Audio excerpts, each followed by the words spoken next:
Give that a try. Can you hear us, Jim? Yes. Thank you very much. Yay. Could it be a little bit louder? Is that a good volume? No, that's fine. Okay, thank you.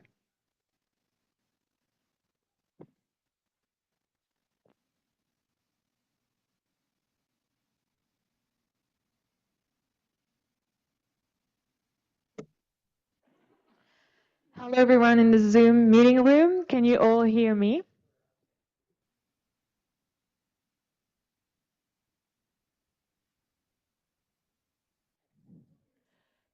Can one of you just speak to make sure we can hear you well? Hello, Clementine. It's Simon at the review board. Thanks, Simon.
Hi, Jackie.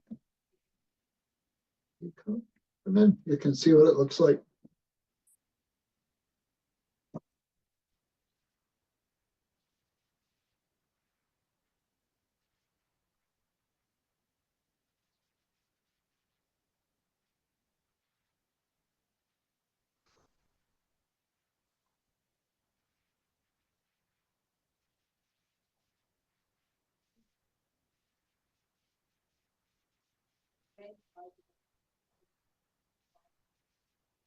What day?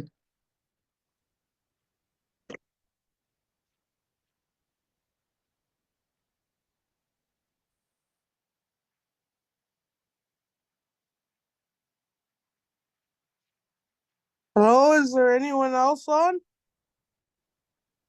Oh, yeah.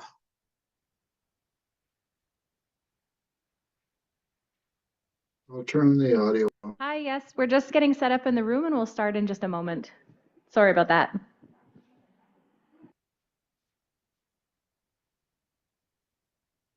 Ugh. Is there anyone there from the community at all?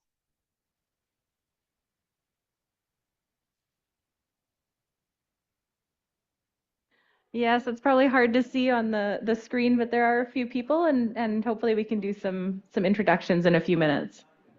All right. Need that.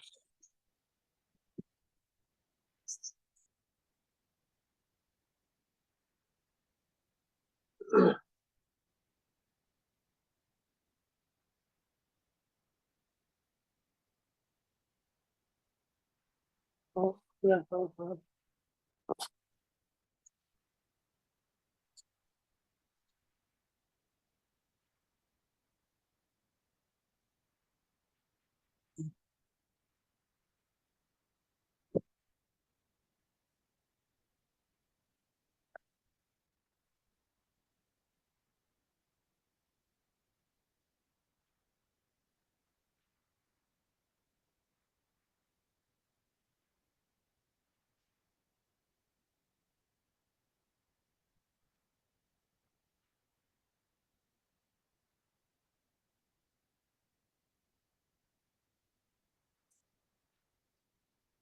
Oh, I forgot about Dave. Dave Wilderson. He's a real avid bird watcher.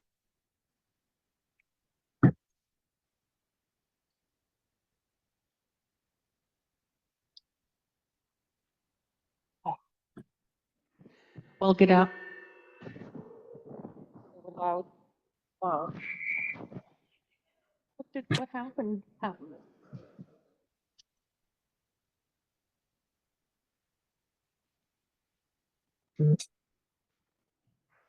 Hello? Hello? Okay. Good. Okay. Maybe it's too close to me. I'll push it back here.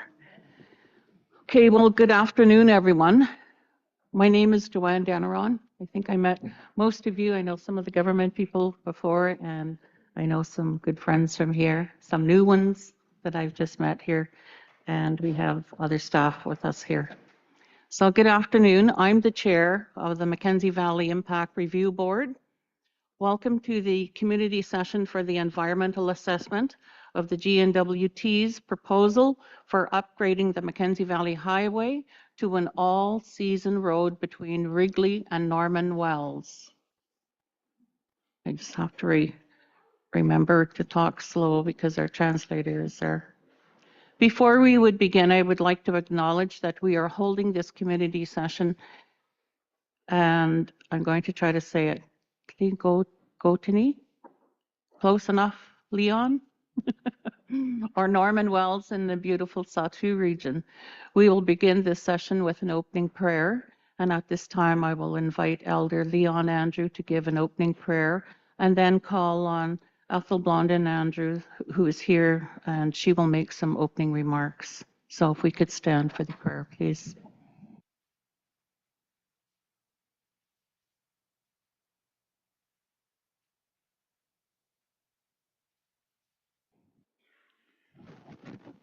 Thank you very much.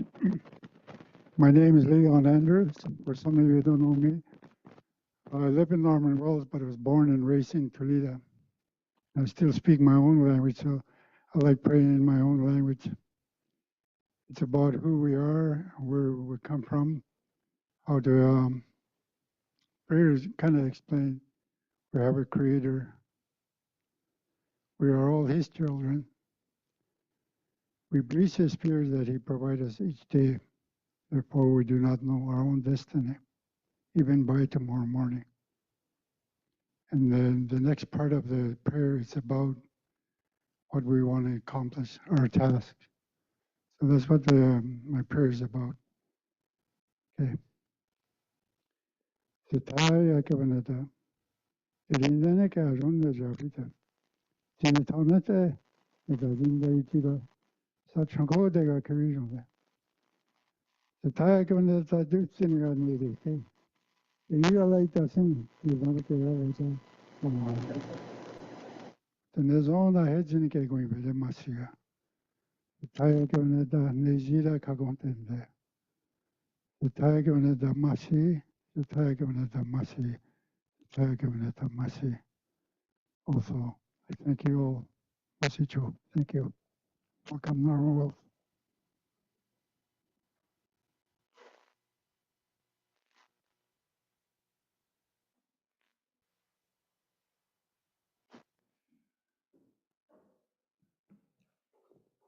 I would like now to invite Ethel Blondin Andrews to make some opening remarks.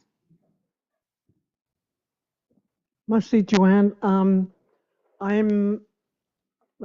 here as an elder. I'm 73 years old, and I thought it was important. Leon's traveling, so we have to leave. But I thought it was important to come, and I know that Rhea McDonald is the president of the Norman Wells Renewable Resource Council. I would defer to her to speak first. Fully, because that's how I roll. If you don't mind. That's fine, Ethel. She's online right now. Yeah, Ria, I'm here, but I'm just eating lunch. I got home from dialysis, so if I can speak later, that would be great. I'm not too sure what exactly you want me to say, but Ria, um, Ria, do you mind if I speak? no, I don't at all, Fantia. Okay. All right. Thank you. Thank you very much. Must see. I just wanted to say how important I think this Mackenzie Valley Environmental Assessment community session is. I'm not sure exactly where you're going, but I know you're traveling into the communities, and I commend you for that. There is, in this time and at this state of how things are in terms of climate change and the environment, it's so important for you to be carrying out these sessions and to hear from the people the impact of things that are happening. As you know only too well, this last summer, if you look on the shore, you can see, or you look at the Mackenzie River, you can see the huge impact water has had. We haven't had barges. The cost of living is really impacted. And basically, it's this community in particular, because we're in this area and we didn't have any barges. It's had a huge impact. We've had buffalo barge come in, and we've had, the big planes that have come in, but you can imagine that's so expensive. I just wanted to make that particular remark and also emphasize how important it is to open up the road, how important it is for the work to get done and for the commitments to be made. I'm hoping that there'll be a lot of cooperation and a lot of consideration for the fact that if there's too much conflict, then things don't happen. I'm hoping that it'll move ahead and that people will focus on getting things done and to get the road done. So I just wanted to say that. I don't have a prepared speech. If I knew that I was going to speak, I probably would have worried and had all kinds of trauma about speaking. But I wanted to say thank you for coming and thank you for allowing the people to have their say. That's really important. And I live here. I've been here since 2006. I came back from Ottawa, and I've lived here in the community, and I've seen the changes. It's quite remarkable, actually, in a very sad way, actually. So I'm hoping that if we work together, we can do better, and that eventually we'll have a highway, But for the work that you're doing and the expectations that are out there on the road to from Wrigley to Norman Wells, I think it's so important. And that's basically all I can say right now. Thank you. Okay, Masicho, Ethel, we appreciate your comments. There will be another opportunity this evening at 7 for roundtable discussions as well. So there's another chance for you to, if you think of any other things that you want to say or think it's important for us to hear, you're more than welcome to attend that. This one this afternoon is the Elders' Tea in Bannock. So Ethel, you fit right in. 73 years young, perfect. I'll just briefly go over the review board's mandate here. We are here today to listen carefully to your views about the potential impacts of the GNWT's proposed Mackenzie Valley Highway project. The review board gets its authority from the law called the Mackenzie Valley Resource Management Act. The review board is responsible for the environmental assessment of proposed developments in the Mackenzie Valley. Our board members are nominated by the Sahtu, the Gwich'in, and Tłegȯ First Nations, and the territorial and federal governments. And we try to make our decisions by consensus. Our goal is to make decisions that will protect the environment and the social, economic, and cultural well-being of all residents of the Mackenzie Valley, now and for the future generations. With specific regard to the conservation of the way of life and the well-being of Indigenous peoples. The board members here are present today, and we have, I believe we have a board member, we might have two online. I think it's Jim is the only one that's online. But if I could ask our board members just to introduce themselves and to what, who nominated them and why they're sitting here. My name is Sunny Monroe, and I'm a federal government appointee. David Krutko, I was appointed by the Gwich'in Tribal Council. And online we have Jim Edmondson. Wave your hand, Jim. Oh, you did? Okay, there he is. Two hands. He is a federal nominee. And then on the picture beside mine, the first one is Camellia Chocolate Zoe. She is she online? Okay. All right. And she is our Tłegȯ nominee. I guess she's just logging in here. And we also have a board member, Kate Hearn, a GNWT nominee. And she's the lady on the right down below me there. And we have Brenda Goche, our Tłegȯ nominee, and she sends her regrets as she's traveling today. I would also like to have the staff introduce themselves as well. And we have staff members online. Mark? Hello, everyone. Mark Cliff Phillips. I'm the Executive Director with the Mackenzie Valley Environmental Impact Review Board. Hi, everyone. Catherine Fairbairn. I'm a Senior Environmental Assessment Advisor, and I'm the project lead for the Mackenzie Valley Highway on the review board side. Hi, everyone. I'm Clementine. I'm the Assistant Lead on the Mackenzie Valley Highway project.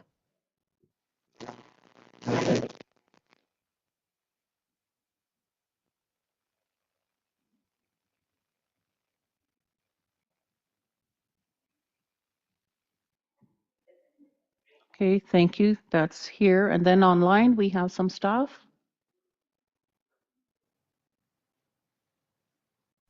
Hi, this is Alan Ehrlich. I'm the Manager of Environmental Impact Assessment at the Review Board.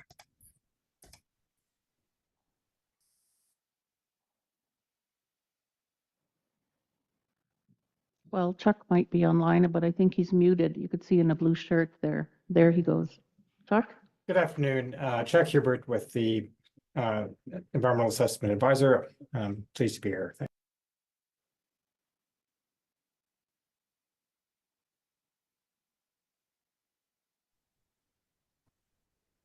I'm Malcolm Mosaic. I'm also the Review Board Environmental Assessment Advisor.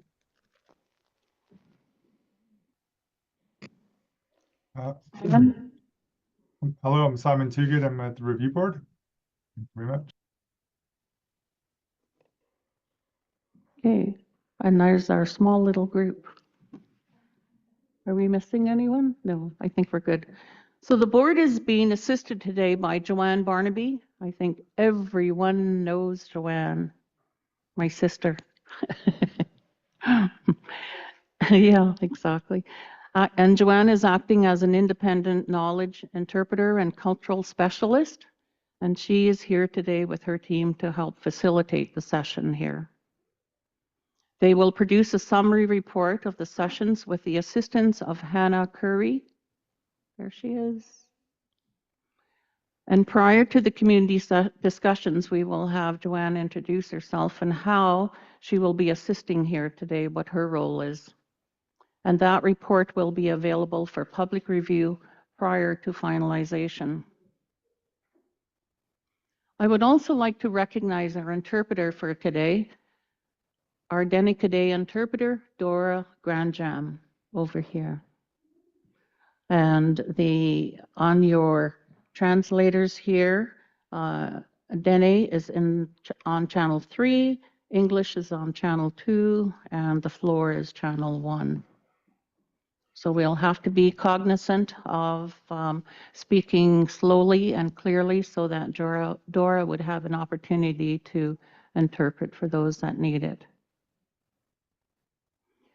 Our meeting procedures are after the review board's presentation, the GNWT will describe its proposal in a short presentation and describe how it proposes to build and manage the project, including its plans to manage any adverse impacts.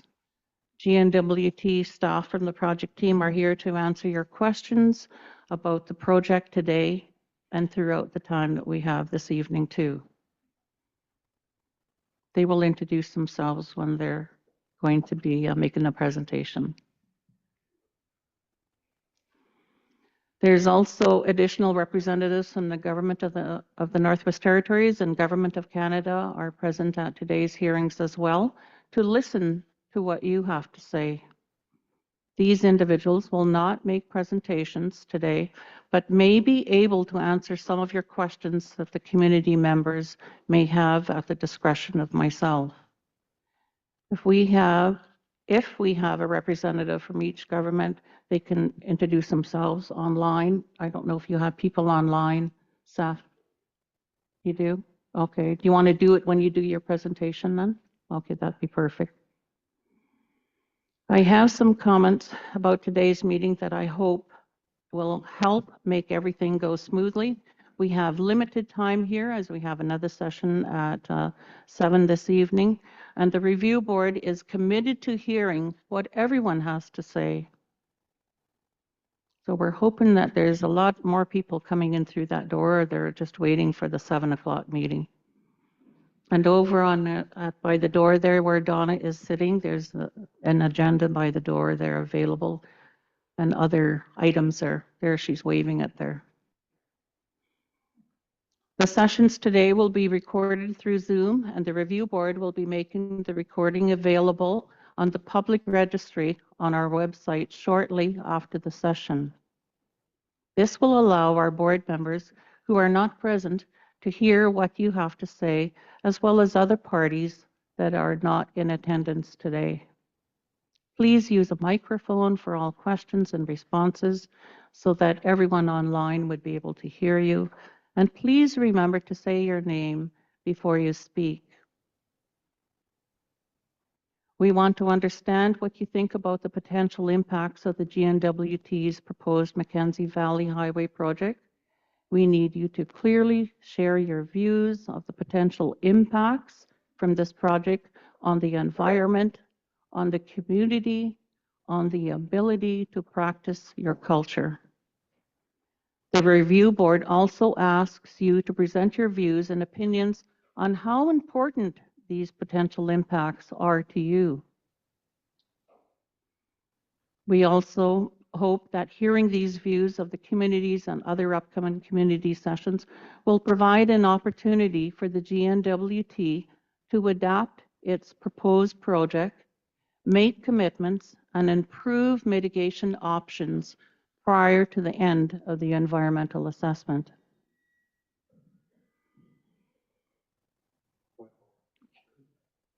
The review board will fully consider the views that we hear today, as well as the other input that we hear throughout the rest of the environmental assessment process, while making its decision on this environmental assessment.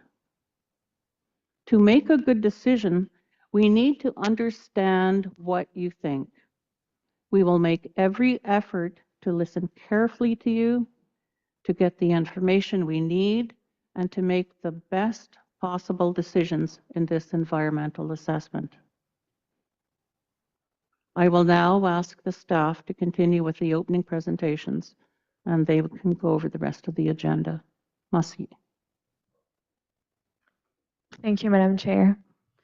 So here I have some slides about what an environmental assessment is. As Joanne mentioned, it is simply a process for making decisions about a project. On the next slide, here we have the different steps of an environmental assessment highlighted. There are a couple steps that happen just before the environmental assessment, which is number one, when the developer plans a project. So here, the GNWT planning, the Mackenzie Valley Highway. The second step is the preliminary screening, when the land and water boards decide whether or not the project should go to environmental assessment. And step 3 is when the work of the Mackenzie Valley Review Board begins. Scoping happens when we receive this project, and during the scoping phase, we try to decide how large the environmental assessment should be and what are the most important issues that we should focus on. And so for that, we go to communities and we ask community members and Indigenous governments what are the main issues. And so in 2013, when we received the project, we traveled to Wrigley. We also traveled to Toledo. We went to Norman Wells, and we also visited Tłegȯ hłı. And at the time, we visited Tłegȯ hłı because the project was initially planned to go all the way to Inuvik. Yes.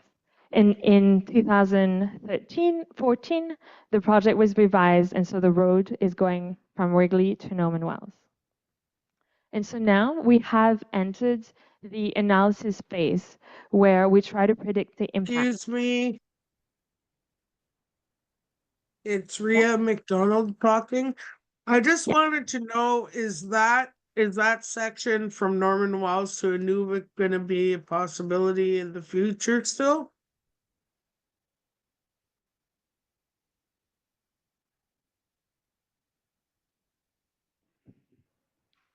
Thanks for the question. The current project is scoped only to Norman Wells from Wrigley. That being said, the long-term vision always has been to improve access all the way through the Mackenzie Valley to Inuvik and onto Tłegȯ. Of course, that northernmost portion is done already.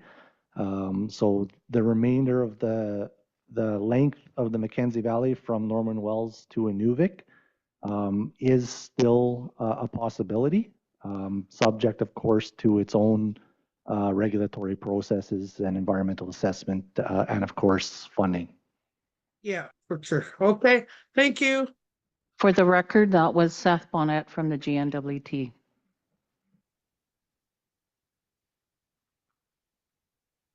Thanks for the question. So as part of the analysis phase, I was saying that we gather as much information as possible. And one way that we have information is through the developer's assessment report, where it describes the project and its impacts. Then we also receive information in a written format, what we call information request. And another way that we gather information is obviously by coming to communities and asking people what their concerns are. So that's why we are here today. In the next few weeks, we will also have technical sessions held in, sorry, I am struggling with my slide, held in Yellowknife. And this is a session where we really focus on details of the project itself. Then, towards the end of the environmental assessment, we have a hearing. And that's another opportunity for community members and governments to speak to the board directly and to resolve issues. After the hearing, the review board makes the decision on whether or not the project should go ahead, and if it does, under which conditions. That ends the environmental assessment, and after that, there will be some follow-up and monitoring on the project. On the next slide here, I have the community session agenda, which you can also find on the tables in front of you. So started I a have little another later than. question. Sorry to Yes, React. interrupt you. I have another question. So just out of curiosity, do you guys just hold these community sessions and hope people show up, or is there any like door to door? I'm just thinking of some seniors that don't feel comfortable speaking in front of people, and and I think their information would be really valuable. So I was just wondering, I know it's a smaller session, just the question anyway.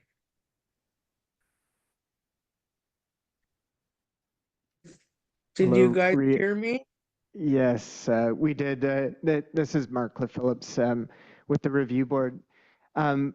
Yet there are some opportunities in the rest of the EA process where we may be able to facilitate that dialogue with elders who might be either in homes or not wanting to speak out. But normally what we try to do is work with RRCs or some of the other community organizations to help facilitate that discussion.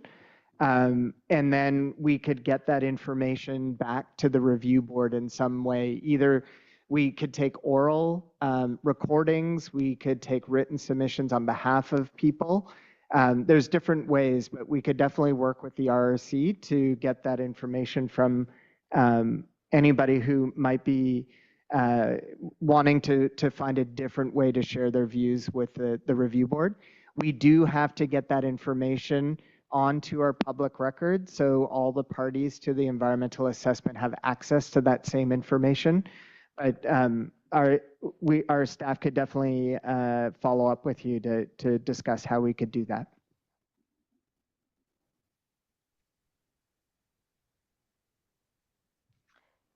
Thank you, Ria, for the question. So back to the agenda. As most of you know, so we're just having this elders tea and bannock now, and then we'll have dinner at 5 for everyone. And at 7, we'll have a community roundtable where the whole community is invited to share the expertise, insights, as well as ask questions and provide advice to the review board. On the next couple slides here, I have questions that you can think about. They are also written at the back of the agenda on the sheets that's in front of you in the table. So some questions that you can think about are, how could the highway affect the environment? How could it affect people? And include elements such as traditional harvesting, community relationships, culture, economy. What changes in town each year happen when the winter road opens? Are there any areas of special concern along the proposed route? Is there any more traditional knowledge or land use information that could help? And most important, what are your solutions to any of the issues shared today or otherwise identified? Thanks a lot for listening to this presentation, and now I will pass it on to the gingibility.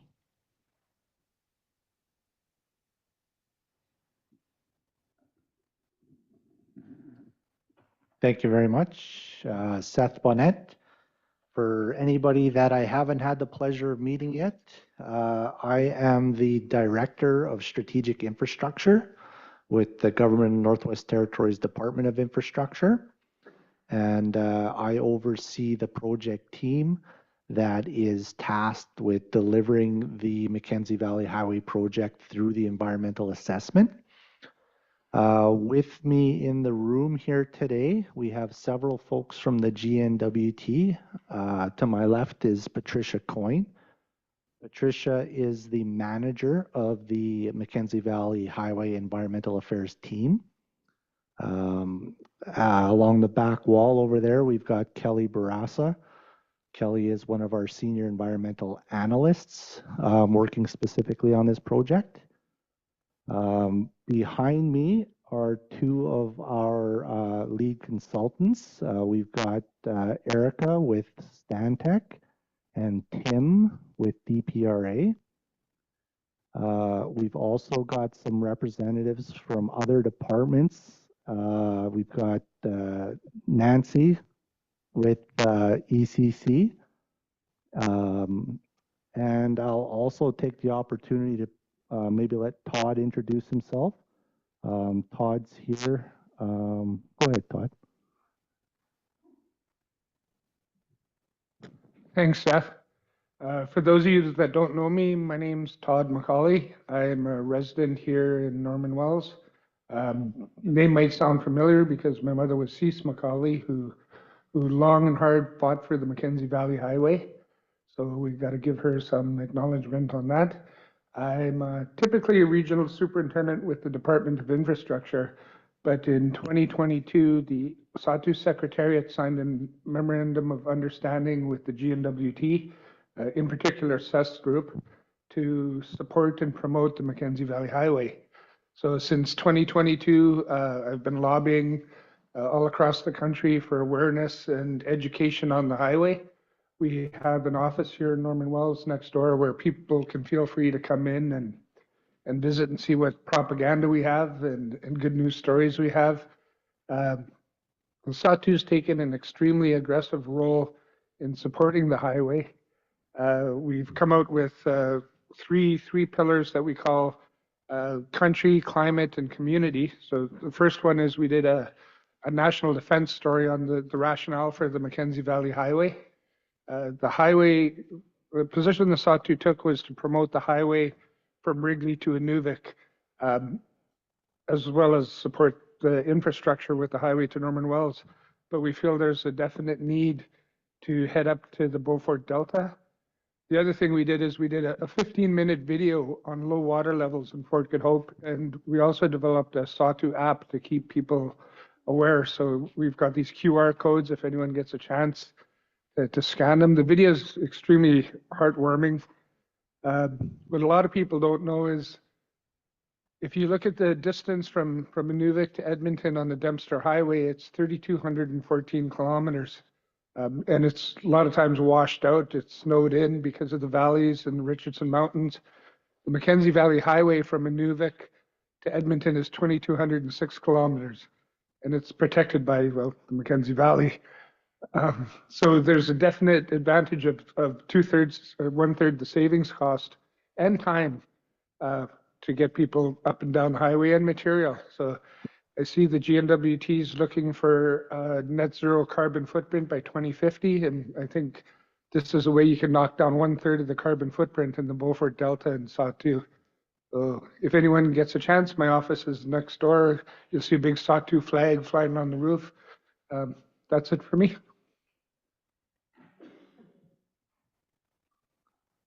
Thanks, Todd. And I believe we've also got a few folks sitting in online. We've got a couple of folks from Health and Social Services, Melissa and Zoe. And we also have Ash sitting in for the project assessment branch of ECC as well.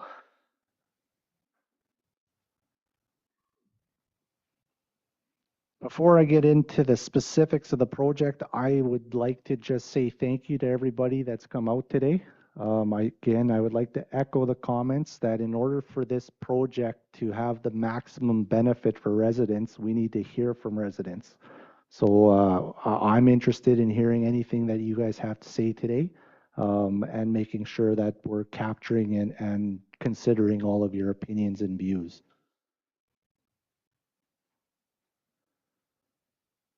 I'm here today specifically to talk about the Mackenzie Valley Highway project on behalf of the government in the Northwest Territories as the developer. We've already heard the significant benefits that are anticipated to come from building the Mackenzie Valley Highway. Specifically, of course, is that improvement to intercommunity mobility, making sure that residents in Norman Wells and Toledo have access to move between communities and out of the territories if they should choose. by vehicle as opposed to having to fly out or boat out all the time. The Mackenzie Valley Highway also provides some resilience to our supply chain. So again, it's never been more evident the need to improve that resilience to make sure that we're getting the fuel and the equipment and the supplies into communities on a regular basis. The project itself also has the ability to provide local economic benefits, both through the creation of jobs and training opportunities, through project construction, and then operation and maintenance. And of course, the long-term vision is for it to improve the economy of the Northwest Territories through opportunities associated with development, remediation in particular, and tourism sectors. And of course, again, providing that resilience to the existing transportation network in the event of environmental or weather disasters, forest fires, et cetera, if you have an extra mode of transportation to move in between and out of communities.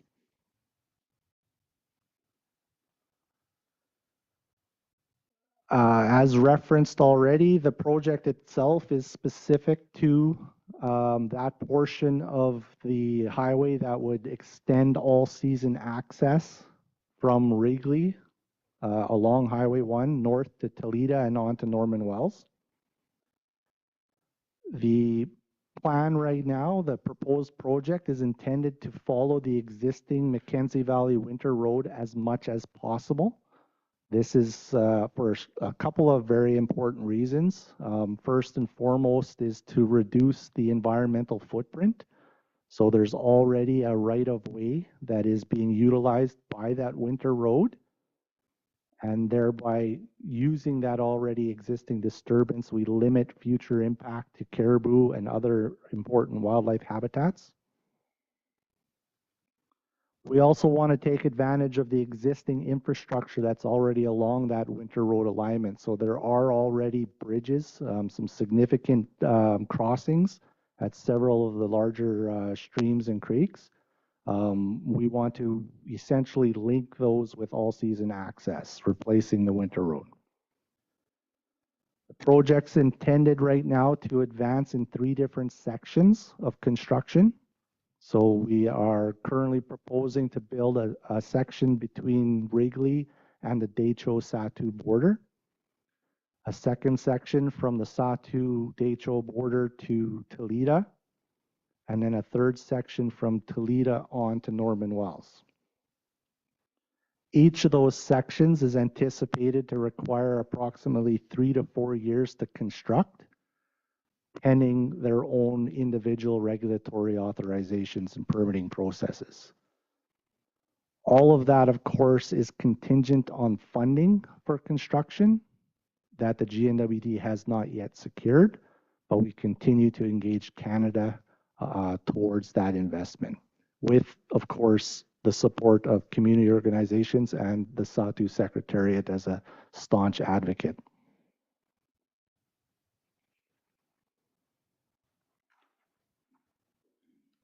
Next slide, please.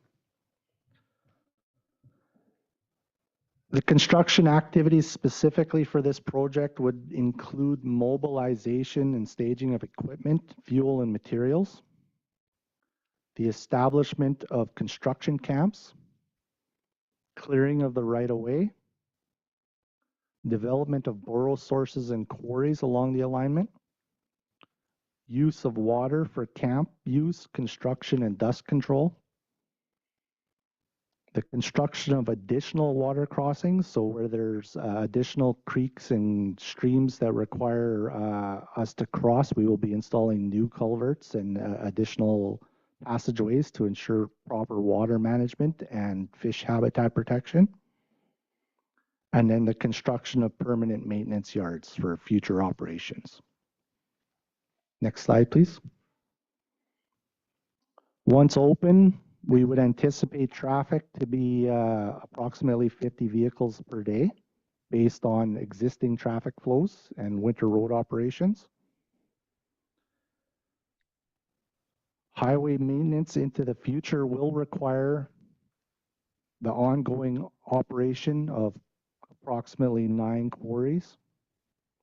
And again, into the future for operation and maintenance of the road, there will be ongoing demand for water for dust control.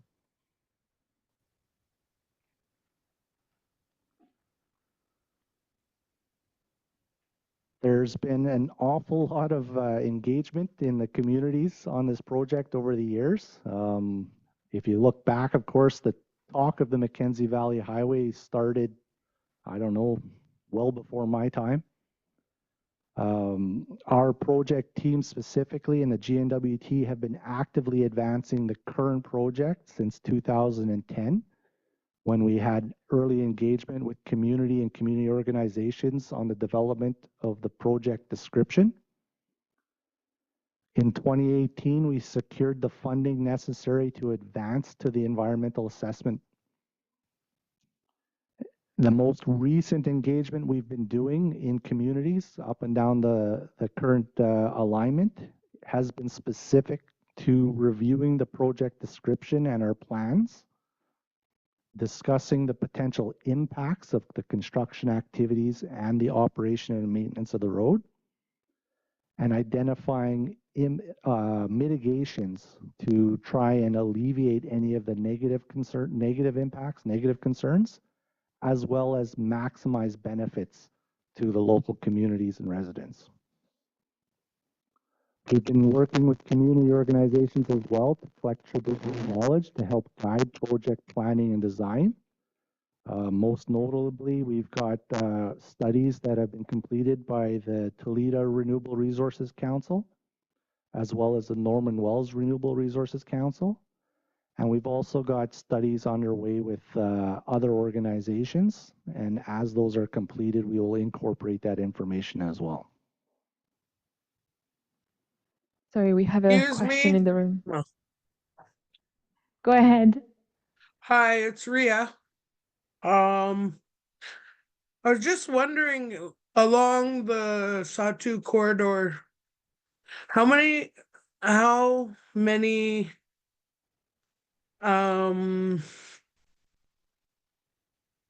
quarries are you guys planning on accessing or making or?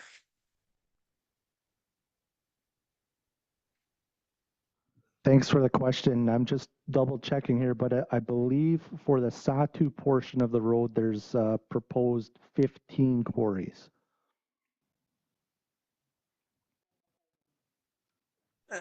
And are those checked by your environmental specialists before going ahead, or how is that working? That's a fantastic question. Thank you very much. Yes, prior to the development of any new quarries or accessing any new borrow sources, we're required to do archaeological impact assessments. Yeah. So we go in with community our consultants and our environmental team, and usually we try to bring in representatives from the communities and organizations as well. And we do archaeological checks of the regions prior to accessing them for development. Okay, another question is in the long run, how would those quarries affect the formation of the mountains?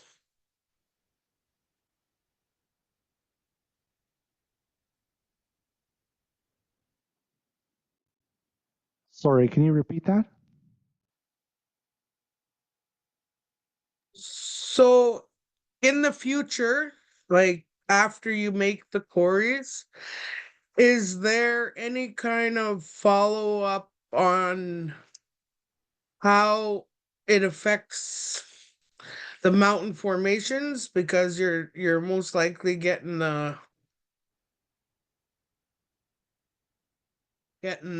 rock, the material from the mountain, from the base of the mountains anyway, if not higher. And I'm just wondering, in any other construction along the, I mean, other than this, I mean, other highways, I guess. Has there been any significant changes to those formations? So I mentioned a little bit earlier that of all of the quarries that will be developed, we will be required to keep some of them open in the long term because we will need material for operation and maintenance of the road once it's constructed.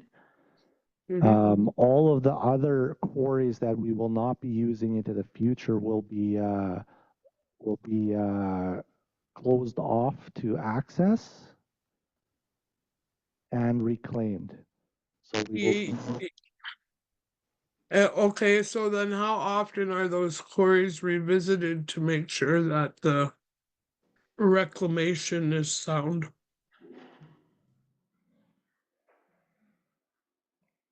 so as part of our long-term project management and monitoring, we will be coming back to double check and make sure that they are being reclaimed until they are satisfactorily reclaimed, till they meet the requirements or any requirements that are placed on it.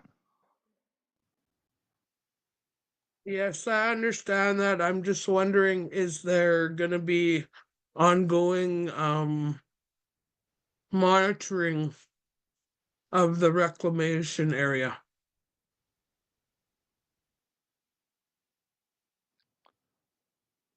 Not necessarily. Again, we will be closing the quarries and we will reclaim them. And then once they've essentially gotten back to a state where they're no longer require any monitoring, we will stop monitoring at that point in time.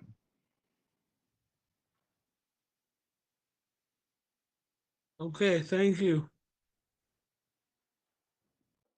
Thank you for the questions. Coming back to our presentation, next slide, please. So I mentioned the work that's gone into engaging communities and Indigenous governments and organizations over the duration of our project planning, as well as the TK work that we've got completed and ongoing. All of that information, as well as information collected to date on wildlife and water and fish, birds, has been compiled into a developer's assessment report, which is basically the description of our project, the summary of anticipated impacts, our proposed mitigations, and then the evaluation of residual effects, which is the effects after mitigations have been put into place, has all been described in this report. That report was provided to the review board back in October of last year and has been posted to the public registry along with a plain language summary. We do have copies of the plain language summary available here if anybody would like a copy. As well, it is available on the registry.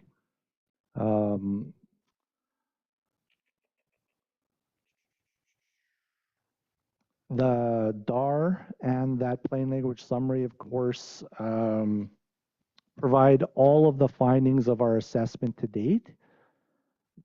Once submitted to the review board, or I guess I could take a step back. Next slide, please.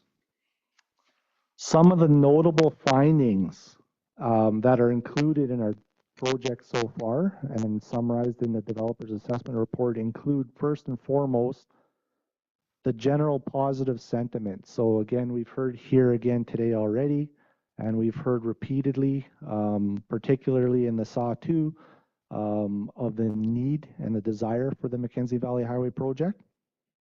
We are well aware of the positive socioeconomic impacts that are anticipated to come with the creation of the highway. One of the biggest things we've heard from communities and community organizations is a need to be prepared and for the GNWT to help prepare communities to take advantage of the highway, both through construction and then operation and maintenance. Most of the six socioeconomic effects that have been identified and assessed in the project or as part of the project have been deemed to be not significant when mitigation measures have been applied. That being said, there are a couple that will have significant impacts. Of particular note, we've heard and we understand that there's concern about the increased availability of drugs and alcohol in communities. And we've heard that there's concern with road safety once the road is constructed. It's Ria again. I got a question that I forgot to ask. About the quarries. How many quarries will remain open for maintenance? Between Wrigley and Norman Wells, I believe there's 9 that we're proposing to have remain open indeterminately. And who owns the quarries, or who is it? The district? Is it who owns the quarries? They would be property or assets that are owned, operated, and maintained by the government of Northwest Territories. Okay, so no one else will be. Our contractors that have or are contracted to do the construction and or operation and maintenance would be the ones that would have access to them, but they would be GNWT assets. Okay. So none of them are done on private land?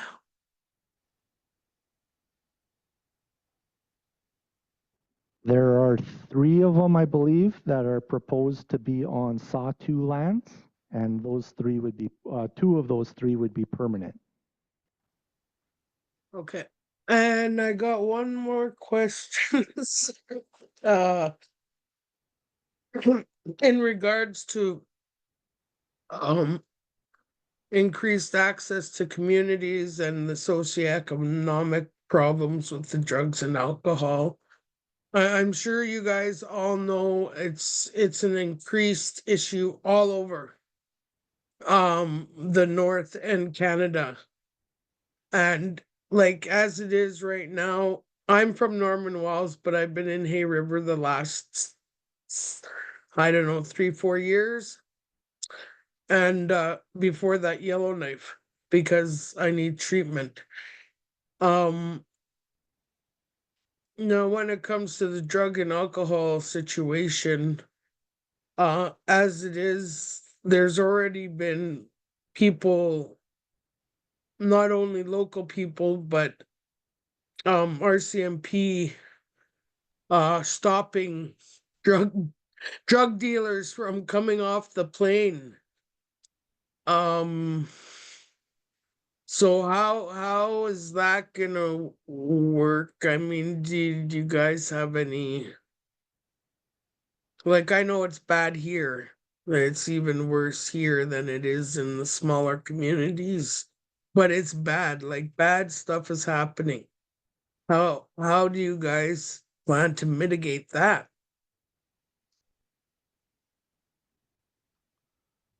So one of the things that we want to do for sure, and it's captured in our developers assessment report, is to work collaboratively with communities and community organizations to develop a community readiness strategy. So we have, again, representatives from our departments of health and social services, municipal and community affairs. We want to work and we propose to work collaboratively with the communities to identify risks as well as opportunities and work collaboratively to ensure that we're addressing the needs of the communities. We've committed to establishing a working group with community representatives and the GNWT and our consultants a year in advance of construction to start planning and implementing that community readiness strategy. So that's one of, if not the most important avenue for us moving forward.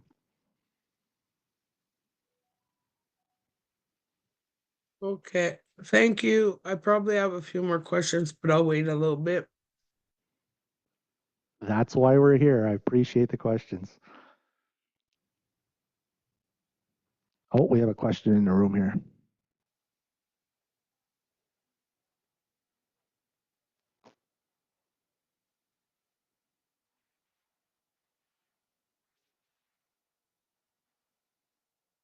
Just push that button in the middle and then state your name for the Hi, record. my name is Tracy Yakalaya. I'm from Toledo, but I've lived here in Norman Wells for the past 6 years with my 2 boys. Along with the drugs and alcohol, I've also had concerns about missing and murdered Indigenous women.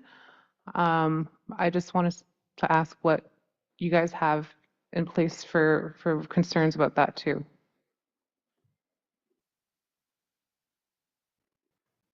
Thanks for the question. A similar response. Our goal is to work collaboratively with each community and community organizations to make sure that we're planning for the road and that we're putting pieces in place to make sure that we're making sure that the highway is safe for residents and travelers and tourists and anybody using the road moving forward, as well as the communities that it serves.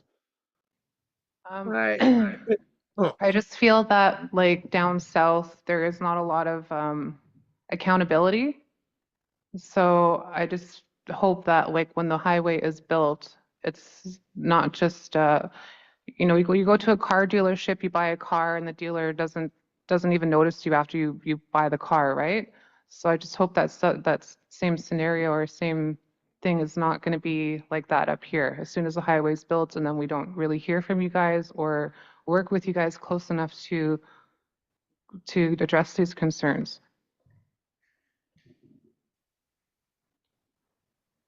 Thanks for the question. Again, as part of our proposed project, there is management and monitoring activities that will carry on after construction.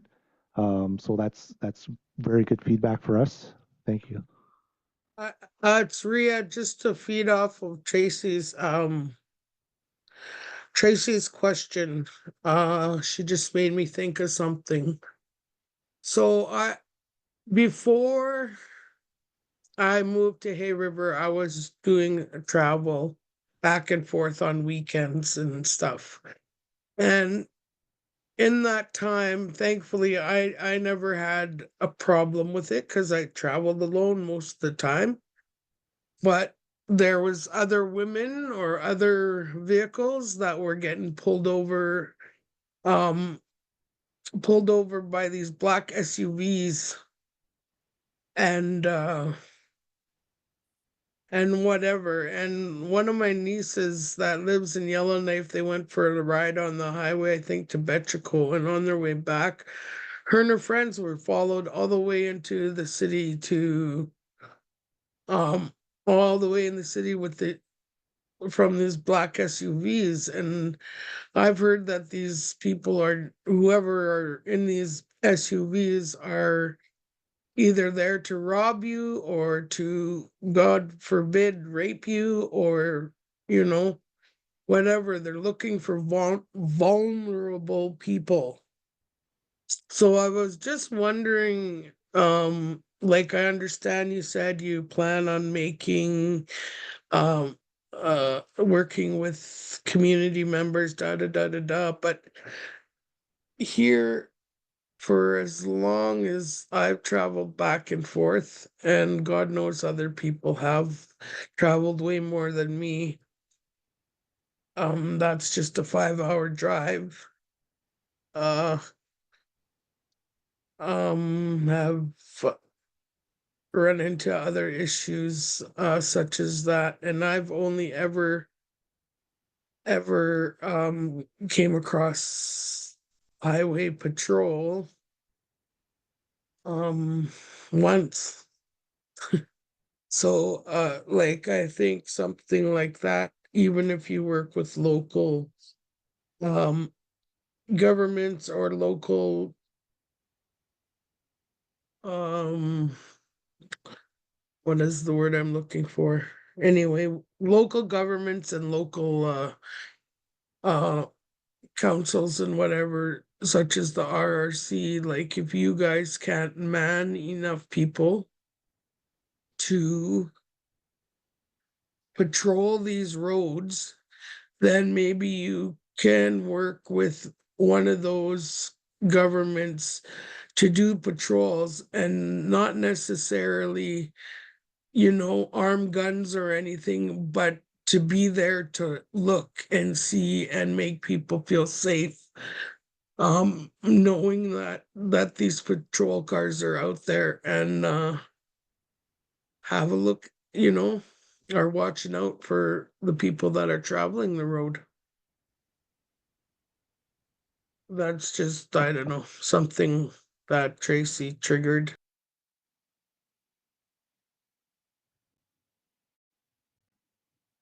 Thank you very much for that. Again, just to be certain, as we work collaboratively to develop that community readiness strategy, it's not just between the GNWT and Indigenous governments and community organizations, but other governments, other stakeholders, RCMP.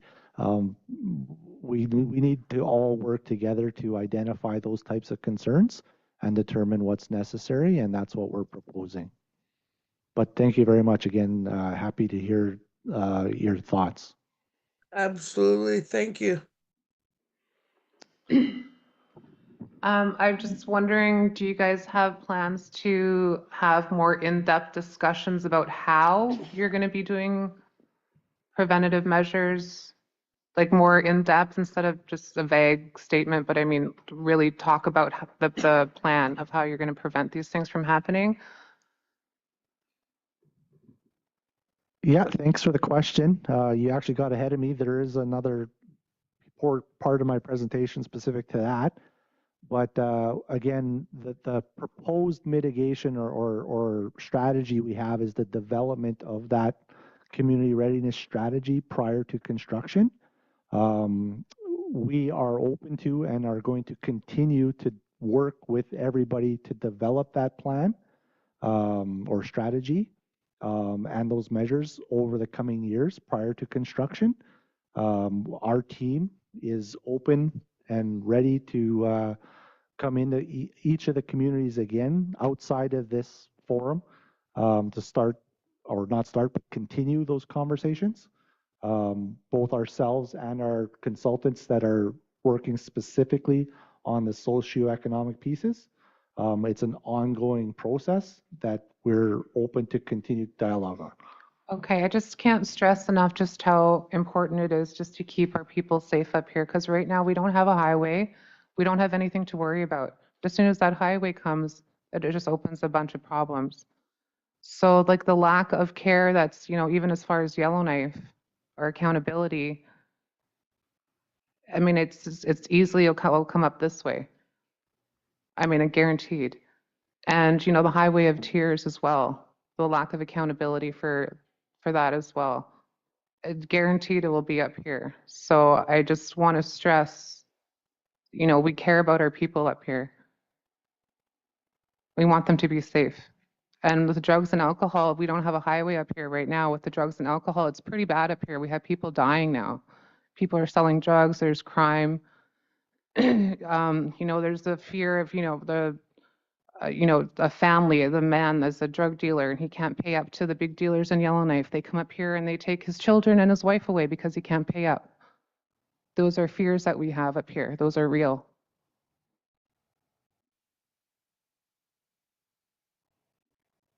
Thank you very much.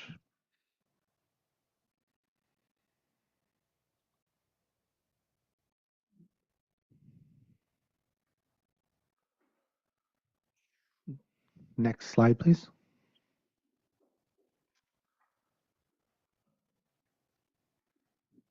Additional findings of the assessment that we've done and as presented in the developer's assessment report, mitigation measures that we have proposed are expected to be effective at preventing significant effect to air quality, noise, soil and permafrost, vegetation, most wildlife, birds, and water. We do anticipate that the project will improve access to harvesting and traditional land use in the regions. The project will reduce boreal caribou habitat. However, the amount of existing disturbance is already significant. And we do anticipate that the project will make it easier to harvest fish. And we've heard there's concern that it could lead to overfishing, which we've conservatively assessed as a significant concern or significant effect, sorry. Our goal, sorry, just a final thought on that one, similar to the development of the region community readiness strategy. We've proposed, and in the developer's assessment report, there is an outline draft of a wildlife management monitoring plan. We intend to work collaboratively again with communities and community organizations to fully flesh out and then implement that wildlife management monitoring program into the long term through construction and then operation and maintenance of the road.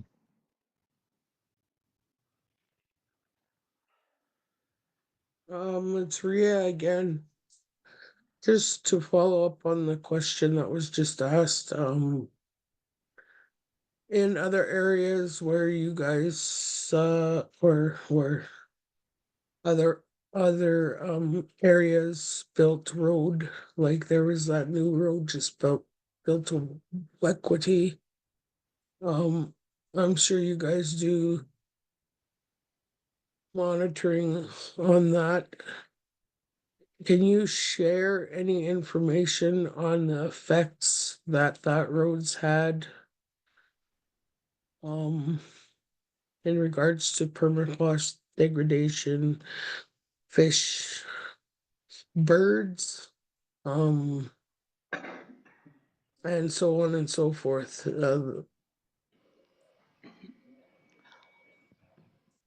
I know there's a report out there, but not everyone can read the report or know where to look or so on and so forth. So sometimes it's just easier to hear it. So again, thank you very much for the question. I don't have any of that information available at this time, but again, as information is collected and gathered, we'd be more than willing to come in and have a sidebar conversation, meet with yourselves or any other interested parties to talk specifically about that. Hi, can I request that we get information on other highways, like, you know, the environmental impacts it's had on other highways or the socio-economical impacts it's had on different communities that have, like the Inuvik Highway or the one that was built where, I forget where Ria just said, like evidence and things like that. Can we request that for our people so that we can have a review, have our due diligence? Yeah. For further meetings, not right now. I'm not speaking right now, but I mean for further meetings, can we have this information available to us so that we can make decisions based on, so that we know what to prepare for, we know what we're getting ourselves into here. Okay, Mark Cliff Phillips. So the review board has thought heavily about learning from past experiences from highways. We just did the assessment on the Wati Road, and we've been involved with following the reports the GNWT and the Tłegło government have put forward on what's happened since the construction of the road. That's all available now. We've brought all that information into the public registry for the Mackenzie Valley Highway, so that information is publicly available. Our staff could help you to find that information. But so that we can have discussions about it, I don't have a laptop here where I can access this information and bring up topics as I go while you guys are here. But can we have the information in a pamphlet so that we can sit around a table and discuss these things too? Yes. The other is this is not the only time that we'll be involved in Norman Wells for this project. So Yeah, I we will realize that. we will be back for the public hearings for the But highway. for the future, I request as a member, like I'm from here, I'm requesting this to be available for people to read right in front of their faces. Instead of being recommended to go onto the website when we go home after the meeting, you know, like if it could be at the table discussed would be really, really good. Definitely. I recommend highly. Yeah, so what we could do when we have our upcoming meetings, we have technical sessions that are coming up. We could work with the other parties around what information we might want to provide for in advance of those public next public meetings. Yeah, we could commit to that. So sorry to slap you with questions. It's Rhea again. I just had a thought, like this highway benefits the oil and gas companies for access. Is there any compensation or anything from these big huge oil companies that essentially pull out billions of dollars of uh oil, gas, you name it? Um, is there any, like, are they helping with funding?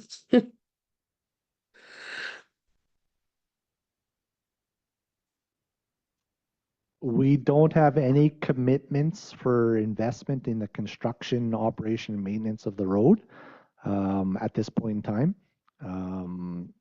The one thing I would flag is that typically on public highways, there are tolls for commercial traffic, which we would anticipate something similar here.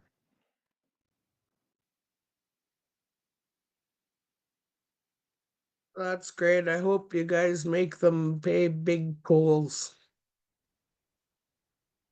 Thank you.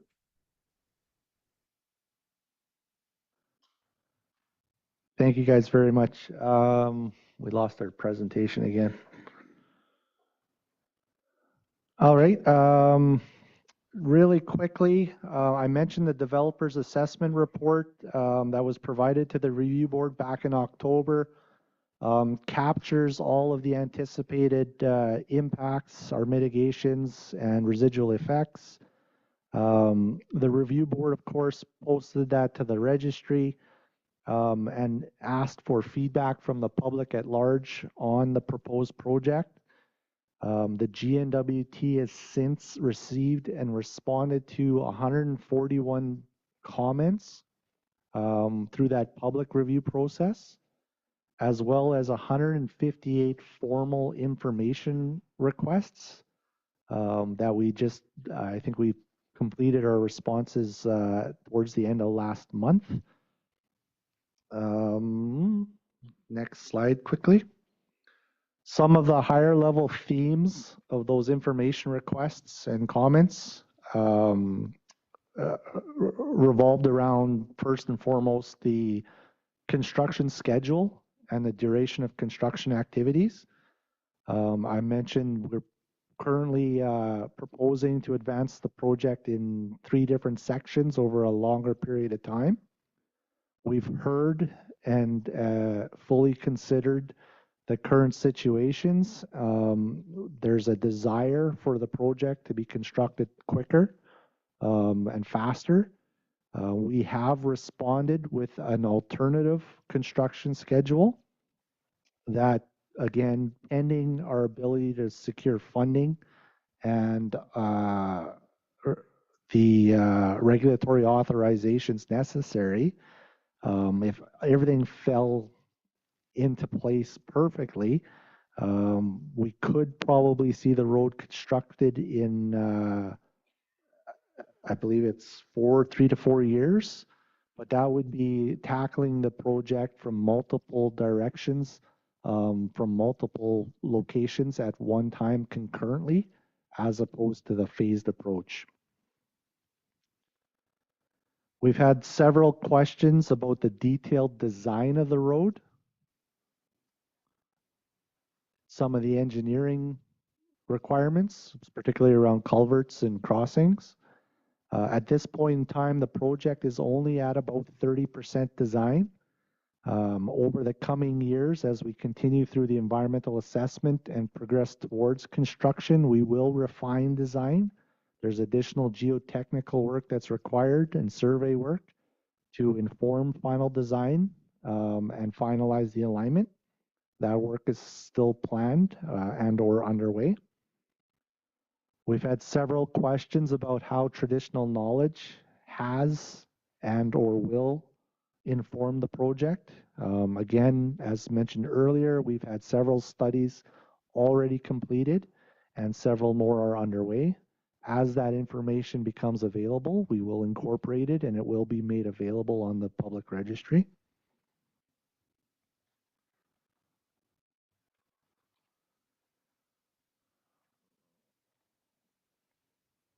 We've heard several questions and comments on the potential biophysical and of course the socioeconomic impacts related to the project. As mentioned, the GNWT fully intends to continue engagement with Indigenous governments, community organizations, and other stakeholders, both on the development of the proposed community readiness strategy and the wildlife management monitoring plans. We've had questions raised about our prediction certainty given the changing climate. Again, our approach that we propose is to work collaboratively and adapt pending the outcomes of management and monitoring. The current plans would be or provide us the flexibility to adapt in the future. And then, of course, we've heard concerns about our current timing of proposed mitigation. So again, the timing of the development of that community readiness strategy. So we have proposed that we would have it ready to go a year prior to construction. But given the need of communities, we're hearing that they would like us to be advancing those conversations and developing that sooner rather than later. So we are currently working to secure some additional funding that allow us to do that as well. The engagement on both of those continues. And again, our project team is happy to come back and speak specifically about the project at any point in time. Next slide, please. Just really quickly, we're anticipating, as referenced earlier in the review board's presentation, that the EA will be completed mid-year next year. We're anticipating following the decision of EA that we would require another 12 to 18 months to secure any authorizations or permits required to advance to construction. In between now and then, we continue to engage Canada to secure funding necessary for construction. And provided we're able to secure that funding and those authorizations, the earliest we would anticipate construction starting would be 2027.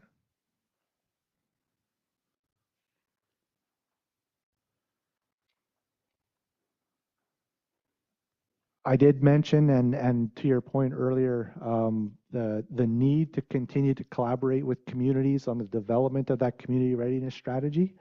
Our team stands ready. We do have planned engagements. We have our representatives here today, and we're happy to come back at any point in time to start planning for that readiness strategy and speaking to the individuals and the organizations that'll help guide and inform that. It is work that is planned and underway, and we're happy to come back again to have those conversations at any point in time as well. Can I just recommend for next time, because this is an elders one. I'm sorry, I saw the post that said 3 o'clock, so I came. I know I'm not an elder, but I was Just a recommendation for next time, if you guys can maybe get in touch with our local organizations, maybe RRC, have a list of elders that are living in the community, provide transportation for them to get here. Yeah, just a recommendation for next time. There's a lot of stories and wisdom and stuff that we are missing out on for this here. I would like to hear from my elders and stuff too at these meetings as well. Thanks. Just a reminder again, please state your name for the record because all this is being recorded. My name is Tracy Akalaya. Thank you.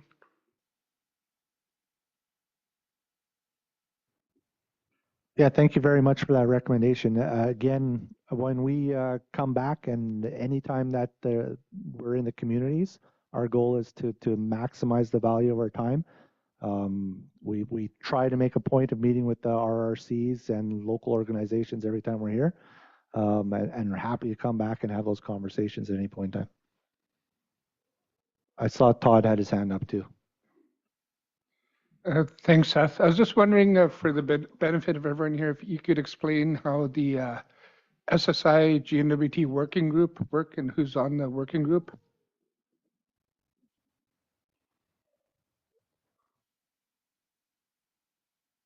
Mark Cliff Phillips, do you know? No. Okay, Yeah. Seth. Thanks for the question. Again, the GNWT and SSI share a common goal. We want to see this road built. We want to see it built properly. To that effect, the GNWT and SSI signed a memorandum of understanding back in 2019 originally to work collaboratively to advance the project. That MOU was reaffirmed and re-signed earlier this year. And under that collaborative relationship, there's a steering committee established, which has representatives. It's the elected officials for SSI, our minister, and we also have the MLA for the region. They meet essentially on a biannual basis right now, I think twice a year approximately. As well, there's a working group of officials. Our team meets regularly with SSI officials as and when to discuss various aspects of the project. And it's under that working relationship that we've provided funding to the SSI to help fund the liaison position and some of the work that you're doing here.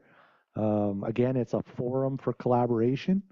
To make sure that we're working hand in hand to see the benefits coming to the region.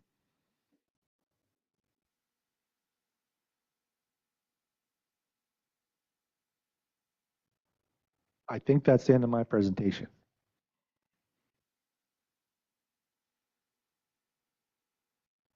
Okay, thank you, Seth. Just a note that I can't remember your name again, Tracy. Tracy, I think our engagement specialist, Donna Shear, did reach out. And sometimes people are busy, and I know that we're competing with, I think there's elections today too as well. So maybe that plays havoc to it, but we take your point, that maybe elders need a ride here, but I'm sure that Donna did her utmost professionalism in trying to get the message out to people. And I've seen the signs posted all over, but I'm well aware that some elders don't read, and don't know exactly what's happening. But there's another session tonight as well, too, like I had mentioned earlier. Mark Cliff Phillips. Mark with the review board again. I think one item that we just want to clarify again in the role of the board. So the board is here to hear preliminary concerns or from community members. One of the things that we're hoping is that the information that's shared is taken back by the developer, which is GNWT, and hopefully that results in improvements in what they would come back to communities with in terms of mitigation or changes to their project. But the board also plays an independent role. The board is the organization that will be making a decision going forward on if the project should proceed and under what conditions. So the opportunities to share thoughts at a community level around what it is good with the project and what is being put forward by GNWT, but it's also an opportunity through our processes and in the hearings that will be coming up to share those concerns where maybe the design or the mitigations or the impacts are not being as well described as the communities would like. And the board takes that in and they make the decision and provide recommendations to the decision makers at the end of the day on what sort of measures need to be put in place so the project will no longer cause significant adverse effects. So that's the responsibility of the review board, and that's their mandate. So we will be back.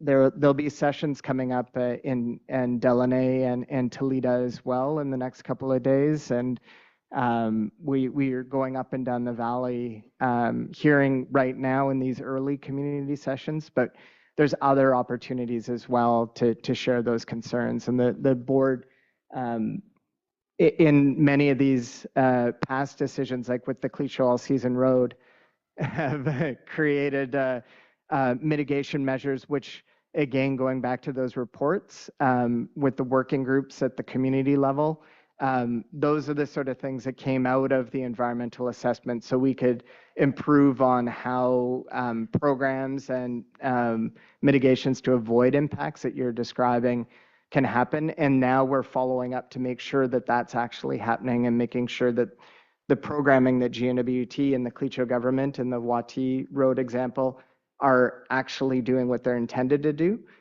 So there's lots of lessons learned, and we'll be happy to share the reports that GNWT's and Cleach government and others have put forward. Hi, it's Tracy Ackley again.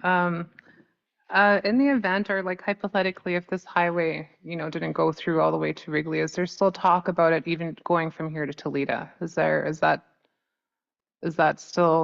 a discussion at all? I'm just thinking, I don't know, I'm thinking about the businesses and things like that could potentially be started. I mean, even with the highway to Wrigley, I mean, there's still a lot of opportunities.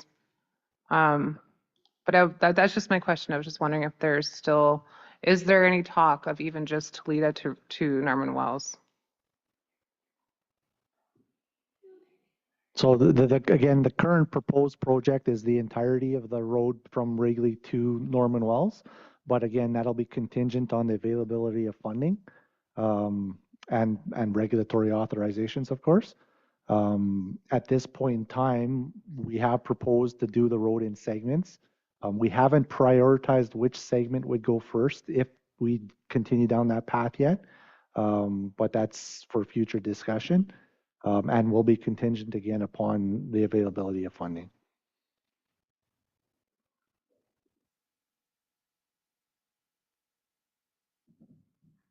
Hello, my name is Richard Popko.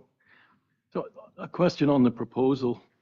So I'm thinking of the timelines, trying to summarize it somewhat, I guess. So if there's the regulatory approvals by 2027 from that previous slide, and then you've got 3 segments of the road construction for 3 to 4 years each. So that puts it at 2040 for completion, roughly. Is that correct? From here to Wrigley. As currently proposed, yeah. But again, contingent upon the availability of funding and our regulatory approvals. Yeah. But that's the current proposal. That's what we've currently got proposed. Again, we have heard and we're aware of the need to try and explore a faster option, which is why we're currently looking at, again, pending the availability of funding.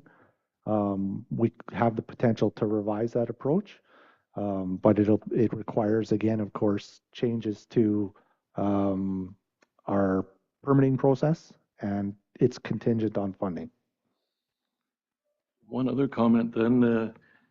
So it seems as though ESSO is very likely to be shutting down in the near future. How many years they're going to operate, who knows. But it's inevitable that there will be reclamation.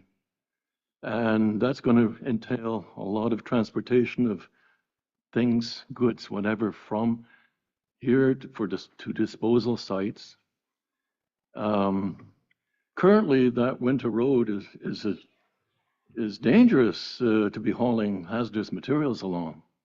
And if you increase the traffic in such a short operating season, I just see that as a very high risk operation to be doing SO's reclamation with the current winter road situation. And I think maybe SO could assist in financing to speed it up so it meets their timelines for whenever they decide to move things out. That's all.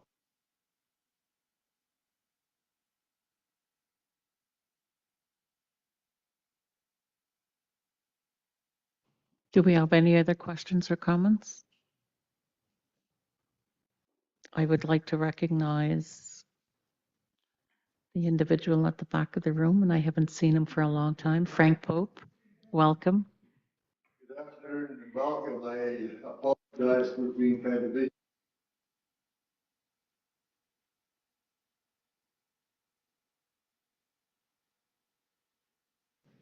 Certainly, please come to the mic and just state your name again for the record.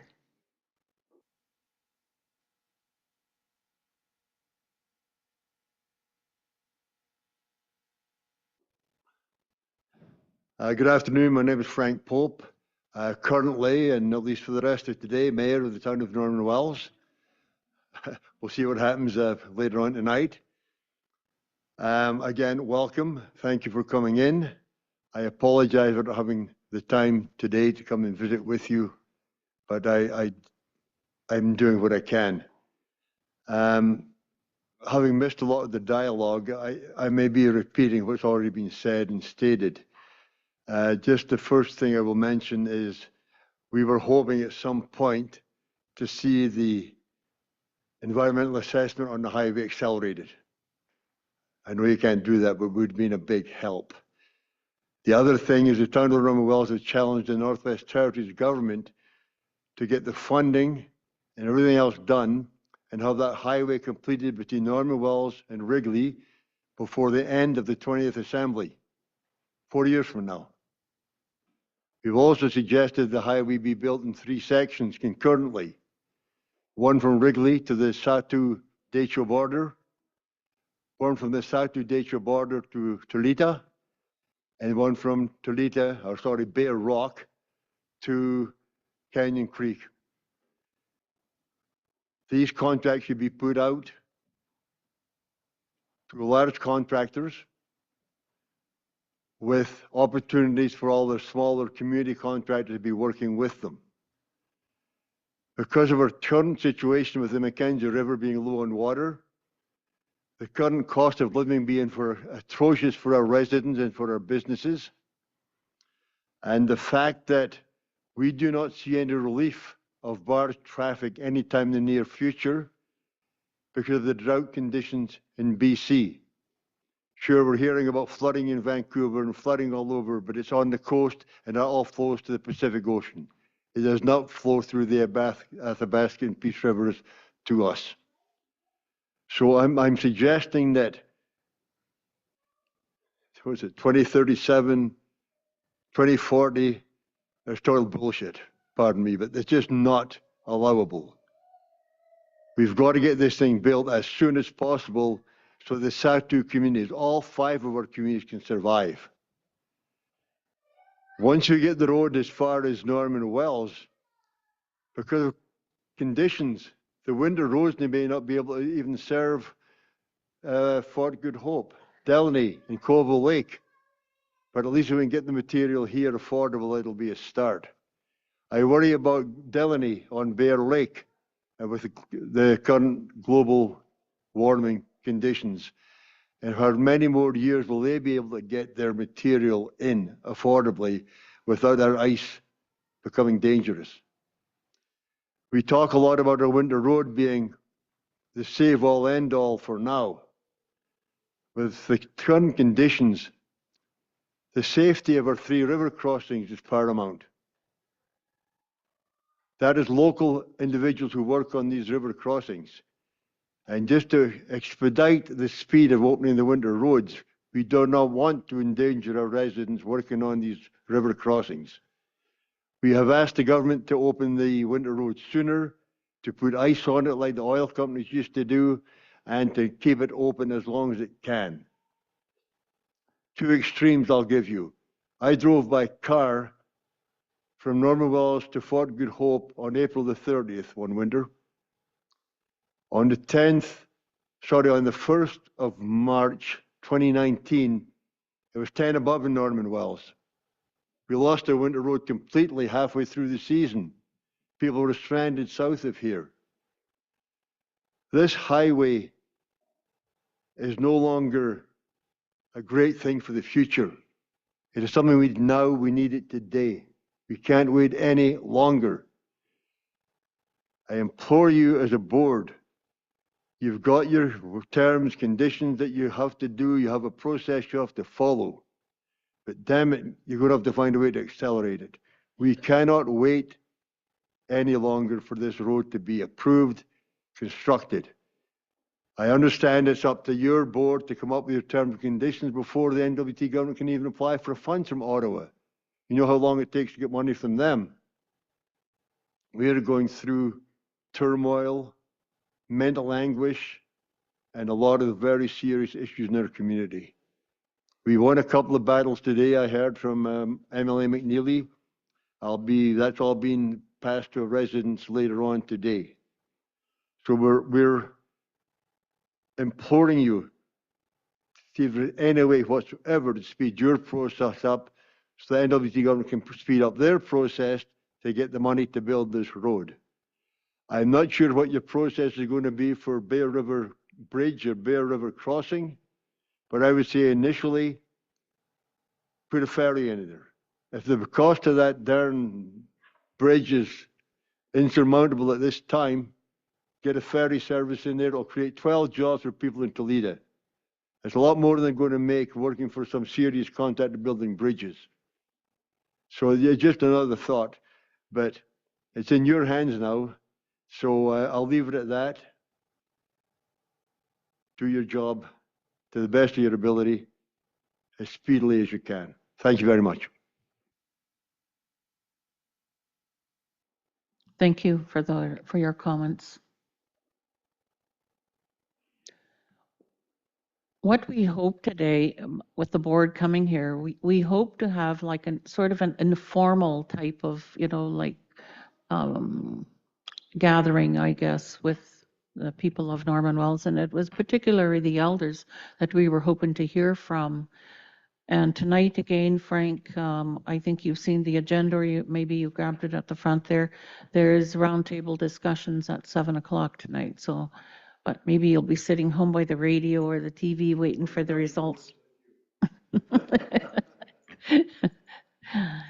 So we've never done this before as a board, like go out prior, like usually you see the board only at the hearings or at the front of the table, and it's so formal. But we thought, like, if we came to the communities and to hear those concerns, just locally from people, it would maybe won't be so intimidating for people to speak out at these meetings here. So we're hoping for a really good turnout tonight, maybe at 7 o'clock then, when people are done after work and they've had supper and all. But I would like to just turn the mic over here to Joanne. Maybe she has a few words to say too, but I think, Frank, you just wanted to say something first? Certainly. I realize that you're here to do with the Mackenzie Valley Highway. You have another environmental assessment before you now on the repairs to the Imperial Oil facility across on the islands here. I just wanted to thank you as a board for putting an accelerated process into your system for that one. I'll leave it at that, but I thank you. I remember when I was in the board many, many years ago, we did find a way to accelerate some of our environmental assessments. You've jumped on that bandwagon. Thank you. Thank you for those comments. Joanne?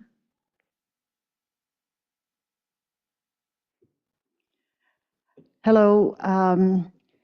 Again, my name is Joanne Barnaby, and my role in these sessions was to help elders in particular and land users and people who have a culture to be concerned about,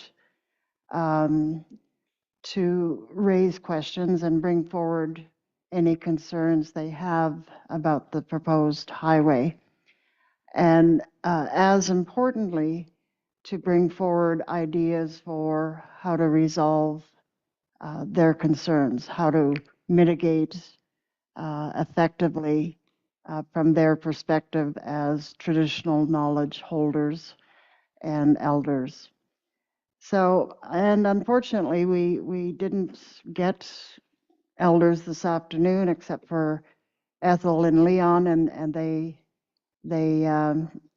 said a few words, but we haven't heard from many of the residents that live here that are our elders. Todd is coming along, but he's not quite there.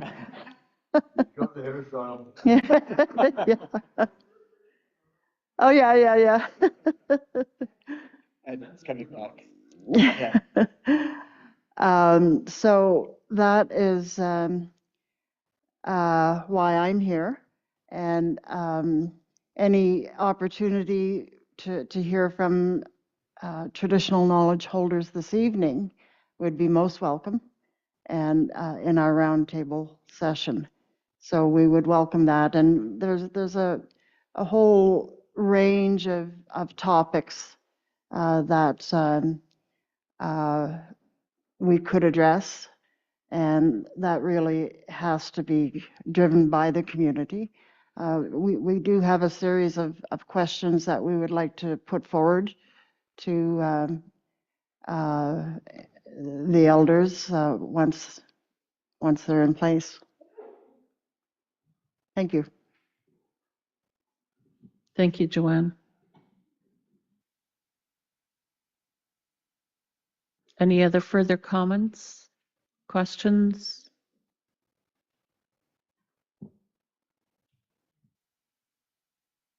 Okay. All right, sure. It's just Rhea McDonald here.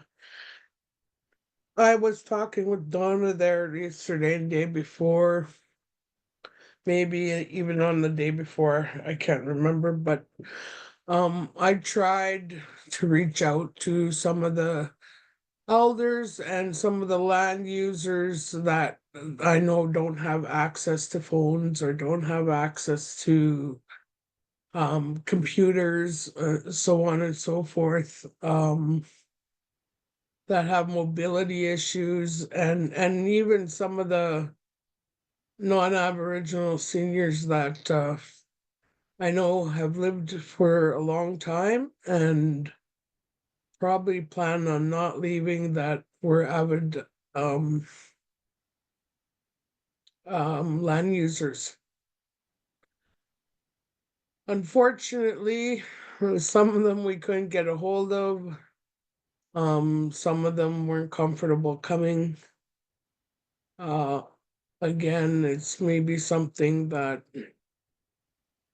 in the future, that the board, I know it's like you said, it's we usually don't see you before the public hearing, but maybe it's something to consider, is collaborating, like you said, with governments and other organizations locally to hear from those people. Thank you very much for today.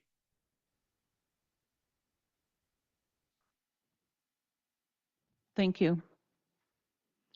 I hate to put you on the spot, Edward, but as an elder, do you have any comments that you would like to share with us?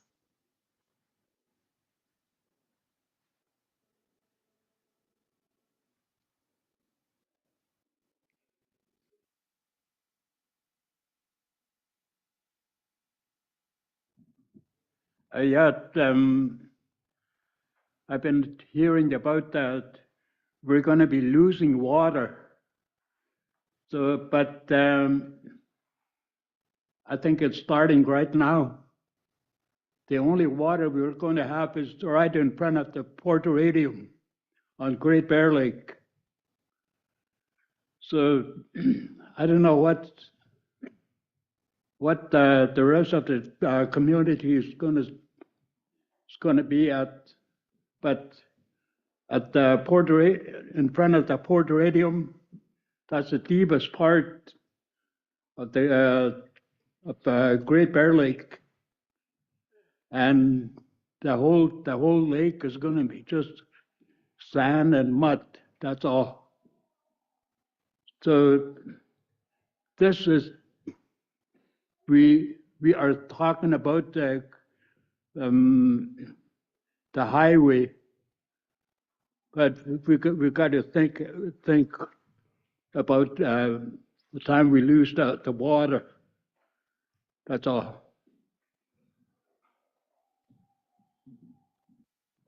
Okay, Mussy.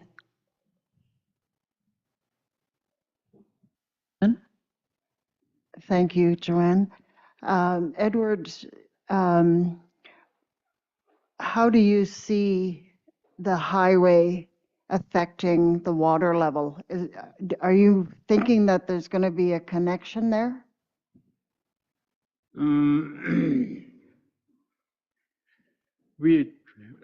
I think we could still build a highway, but what we're going to do if we keep running out of water? This is another hard time right there. But it's going to stay dry for 7 years. That's what I heard.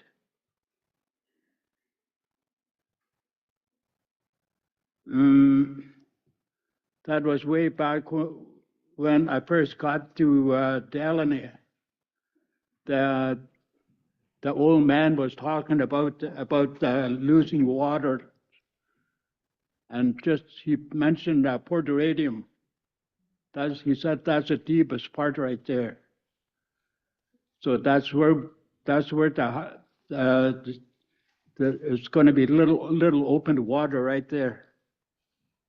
So I think the peoples are going to be putting up their camp around that water, and then later on the water is going to come up and wreck all their places. That's what I heard. That's all. Thank you. Would you consider that a prophecy? What's that? Would you consider that was a prophecy by that elder? Yeah. Okay. Must see.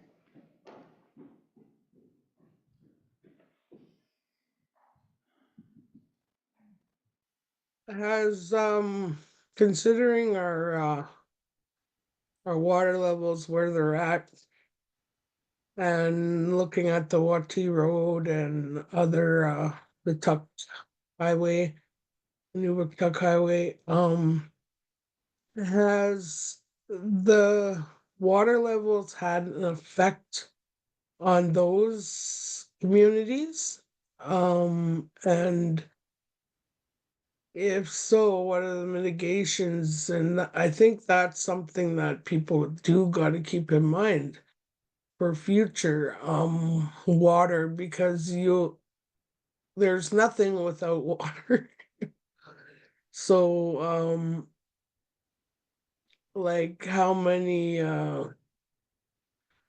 water accesses there are, and now that the Mackenzie water has been depleting, and that usually was the main access for water source.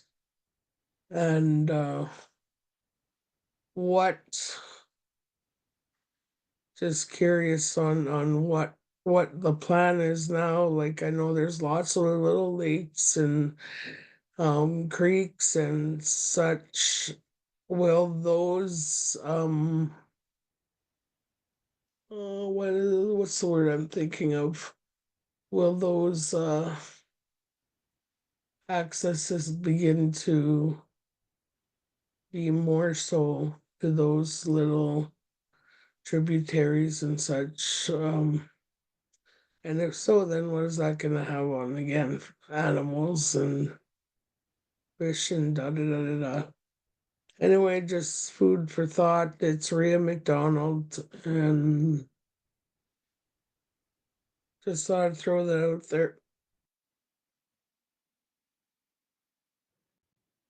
Okay, thank you, Rhea.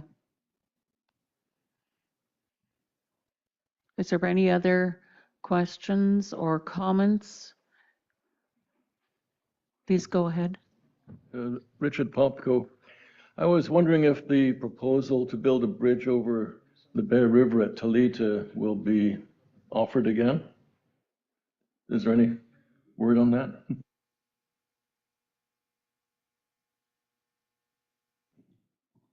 So the Bear River Bridge project is actually independent of the Mackenzie Valley Highway project. It's a separate standalone project that would require its own regulatory processes. It's not currently a part of the highway project.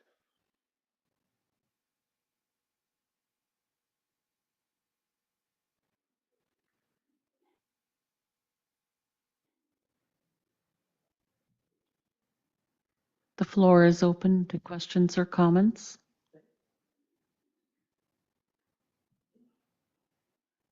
I think everyone's getting hungry. Yeah, as supper is at 5:30.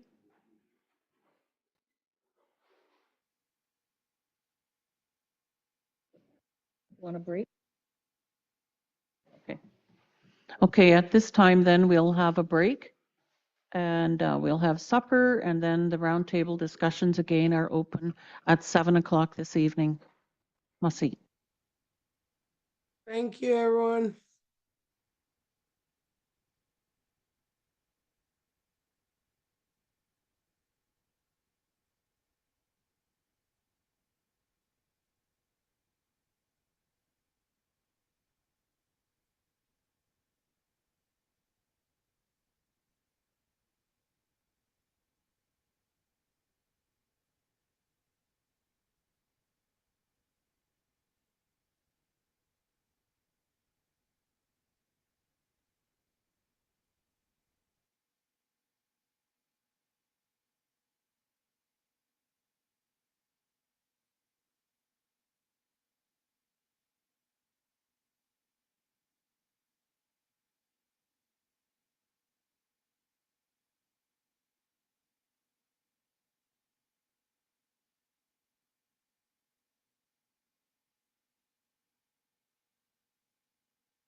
Hello, everyone. We're just going to ask Elder Edward Udzi to do a grace prayer for dinner.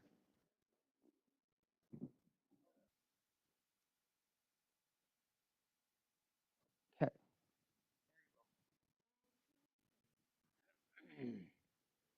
Okay, this was a really good meeting. And now I'd like to say a prayer to, I'll make a sign of a cross. Then may the Son and of the Holy Spirit. Bless us, O Lord, for these which we are to receive from your bounty through Christ our Lord. Amen. In the name of the Father, and of the Son, and of the Holy Spirit.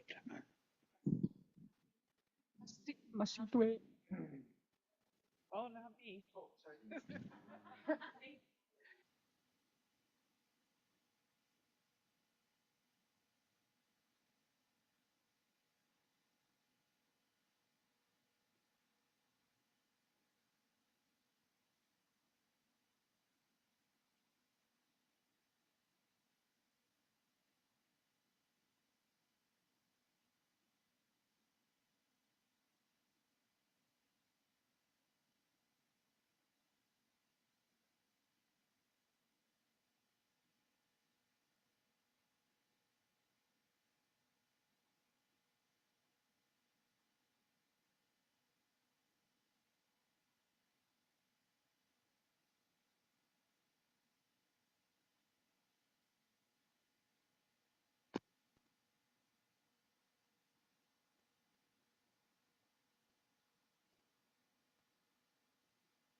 If we could start again, we had a really lovely meal, and let's give a big hand to the caterers that helped out here.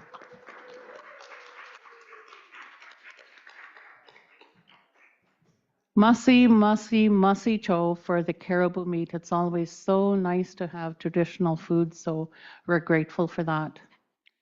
Okay, right now I'll just turn it over to our executive director.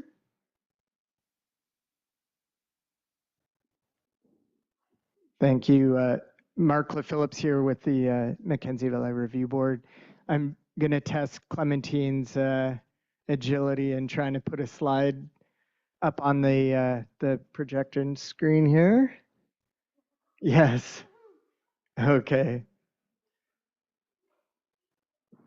So thank you all for joining us today.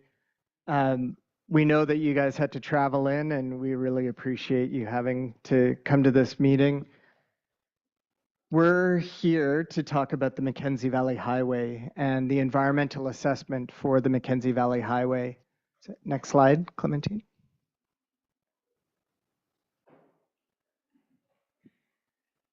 So a lot of you know the boards and where we come from.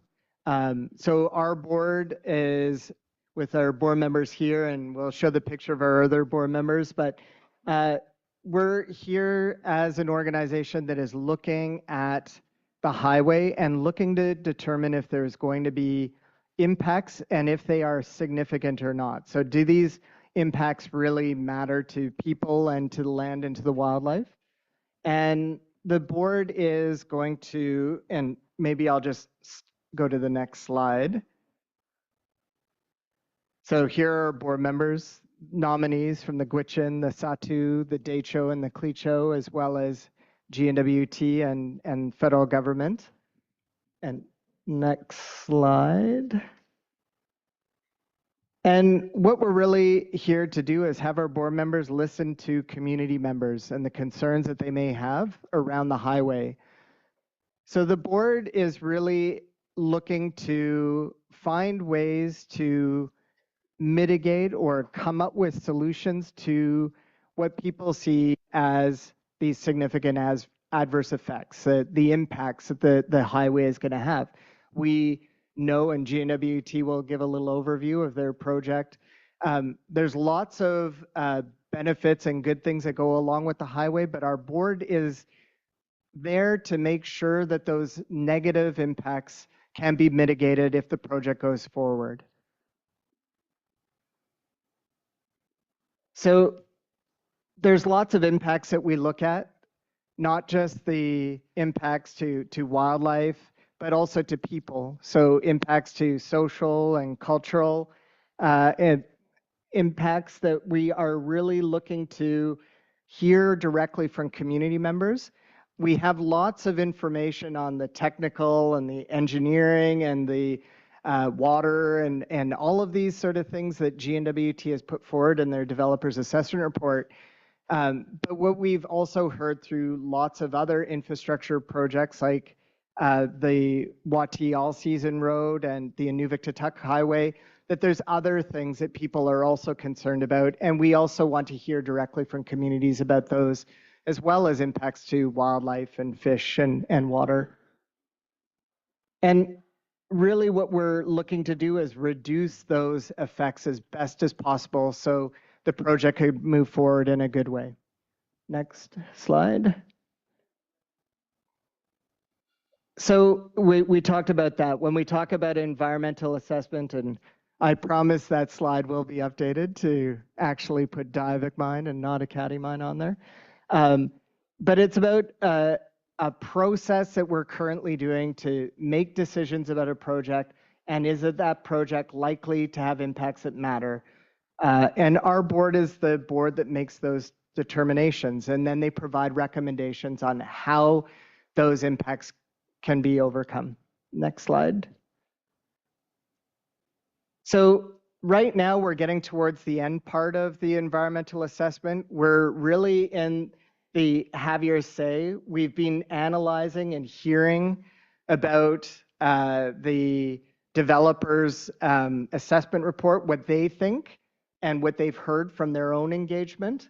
And they've been answering questions, lots of questions from the communities and from governments about the project. And now we're going into the phase where we're starting to hear directly from community members themselves and moving into the public hearing phase, which will be coming soon. Next.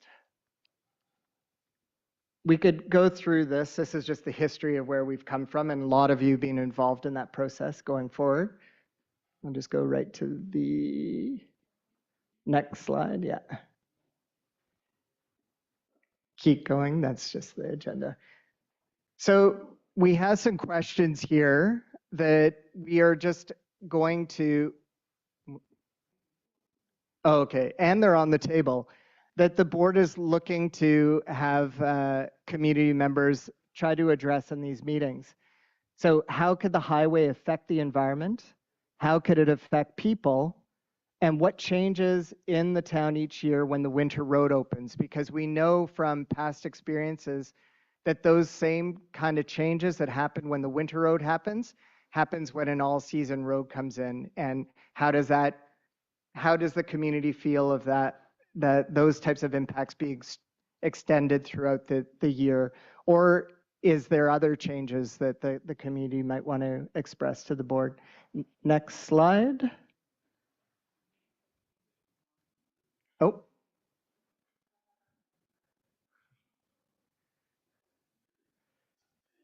So the other is there's certain things that happen along that road corridor. It's a very long road corridor, and we'll let GNWT describe their project a little bit. But are there any special concerns along that proposed routes? And what could you suggest to make changes or provide suggestions on changes? And is there any more traditional knowledge or land use info that could help? And we have Joanne Barnaby here that's going to help us to hear from the knowledge holders that we have here in the room. And really, it's about finding solutions. So we're here to hear about solutions to any of the issues that you might want to share with us today. And we know that you've already been engaging with GNWT on this. But we also, as the board who is here to listen, would like to hear those concerns directly and some of the solutions that you may have for some of those impacts.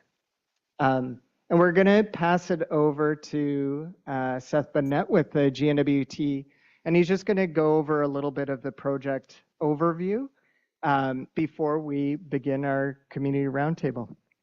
Merci.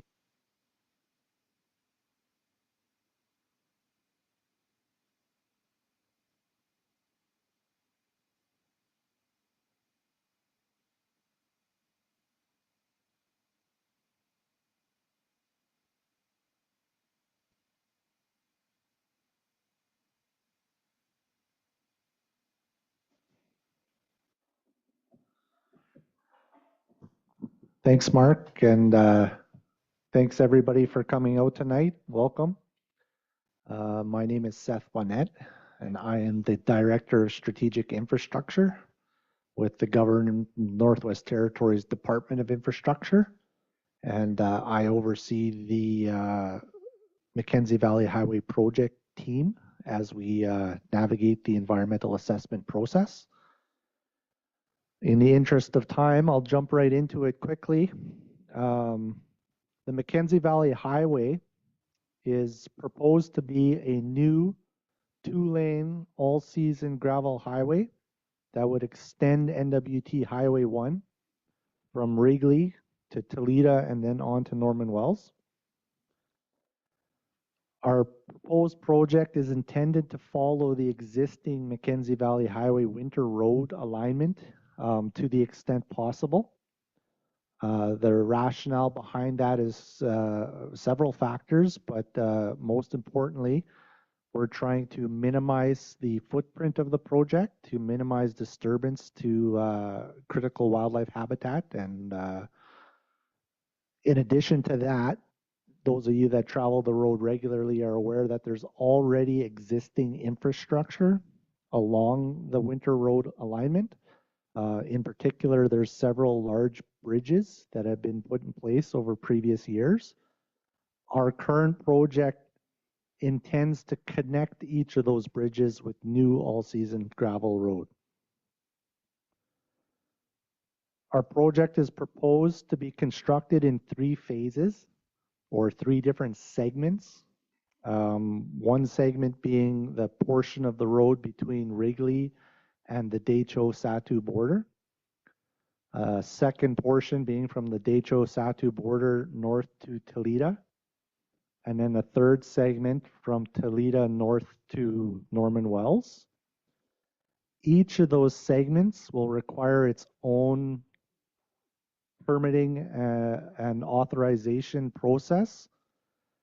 And each is anticipated to take 3 to 4 years to construct. And the current plan would be to do them consecutively, so one at a time. We have heard that there's a need and a desire to do it quicker, and we are currently, or we have responded to several information requests and comments on the Review Board registry to explore an alternative construction schedule, which is contingent upon funding and its own regulatory approvals.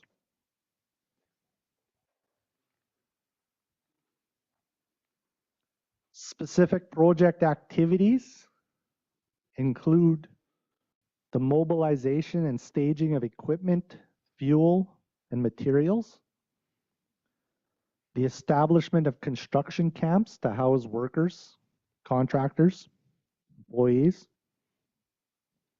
the clearing and widening of the right-of-way once it is finalized,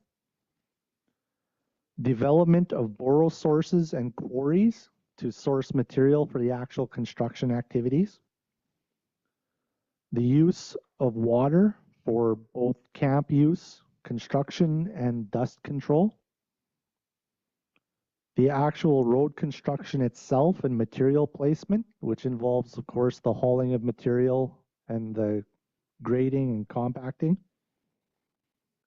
and then the placement of additional water crossings. So structures such as culverts will be required to be put in place where there is creeks and streams that currently don't have that infrastructure.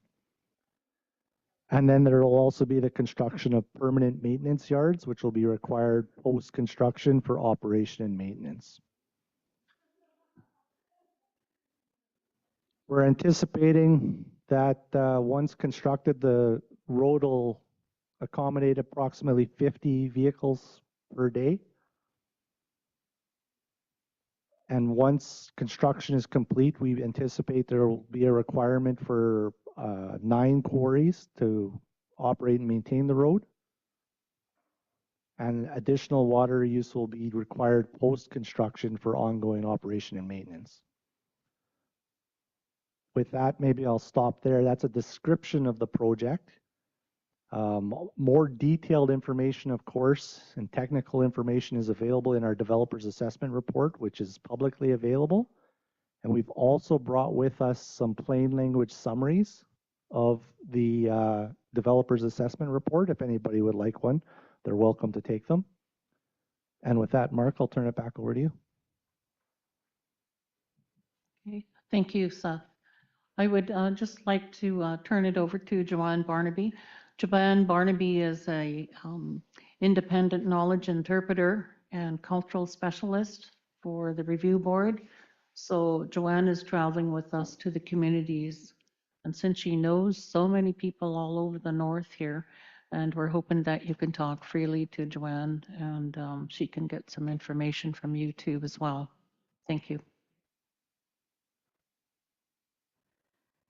Thank you, Joanne. My sister. She and I have been mistaken for each other many times over the years. So we kind of tease each other about being sisters. So I'm really happy to see the people that have come this evening, elders and youth. And this session is intended to really allow you to bring forward any concerns that you have about the project, or fears or worries, anything that relates to ways in which your culture, your way of life might be affected, and whether that's in a good way or in a negative way. And so what we'd like to do is invite you to address any thoughts that come to your mind about the project, any questions that you have, any concerns that you have. We're hoping that both from traditional land users and elders, that you'll share traditional knowledge with the board about what you know is on the route, any concerns you have about those things that are on the route that might be impacted, and any concerns you have about social impacts, recognizing that things will change for your communities if the road comes through. And we'd like you to consider changes that you would like to try and have some control over, whether that's related to drug and alcohol influx into your communities, and what you would like to see done to help prevent that and to help deal with the social issues that will arise.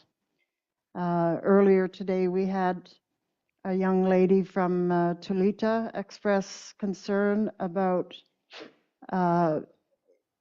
women being under threat by new people coming into the region, and she talked extensively about her concerns that missing and murdered Indigenous women is something that occurs frequently in the South, and quite often along highways and roadways, especially when they're in somewhat isolated regions. And so she wanted to share that and to raise questions about what can be done to prevent that from happening. So the floor is open to you to raise any questions or concerns that you have, and feel free.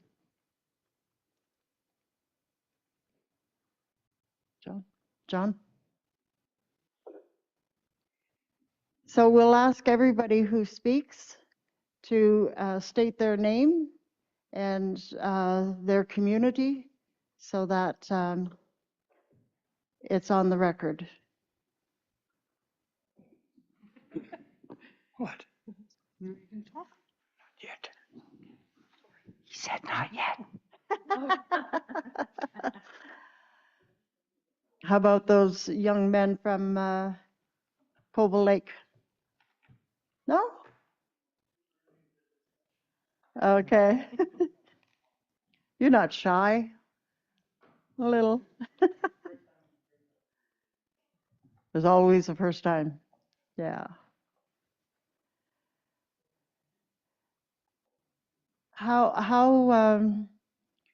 do you find anything happening with when the winter road opens?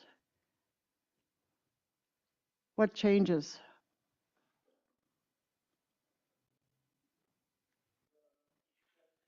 Sorry, can you use the mic? And state your name. Sorry, I can't help you with that. We always have newcomers. My name's Dakota, and I guess when the winter road opens, we also have like newcomers coming in to either bring alcohol or drugs, and they sell it to other people, and especially the people who have kids, and they suffer with addictions, and those people don't care about what they bring to community, and they only want like to make money Mm. off the locals, and then they just go there for a day or a night, and then they leave. Then other people come through, and just very sad to see the people suffering and people that don't really have any empathy or sympathy for any community locals in Koval. And it's really bad for the youth too, because they see it a lot, and they also not look up to the people, but they see it for themselves, and they just have no like role models or anybody to look up to, because everyone has their personal problems and addictions, and just a very bad thing when they have people come and do those sort of things to other communities. And yes, and what else? If I have any other thoughts, I can share. But yeah. Okay. Do you have any ideas for how that might be prevented?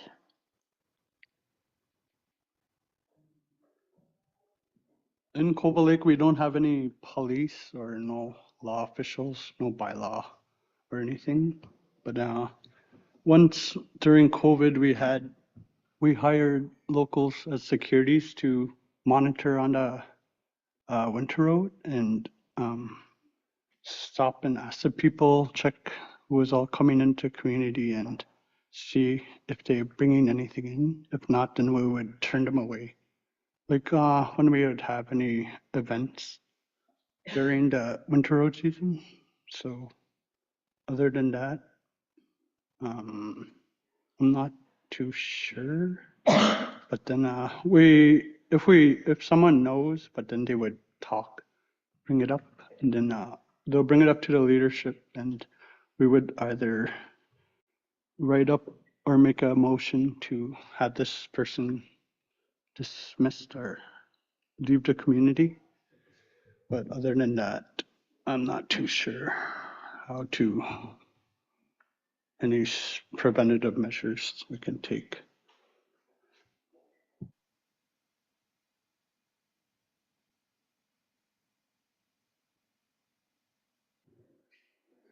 Thank you for sharing that. As young people, you obviously are role models yourself, and that's clear by the interest that you take in these very serious discussions. And I thank you for that. I'm very proud of you for the choices, the life choices that you are making, and it's very inspirational. So merci Joe.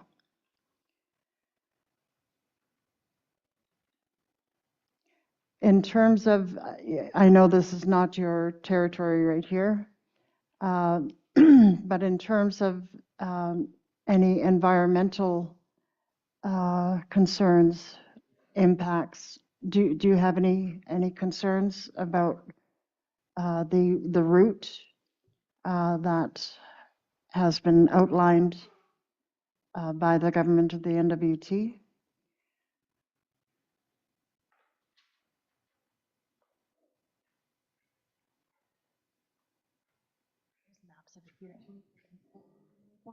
Yeah, there's maps up here as well. You want to have a look at that?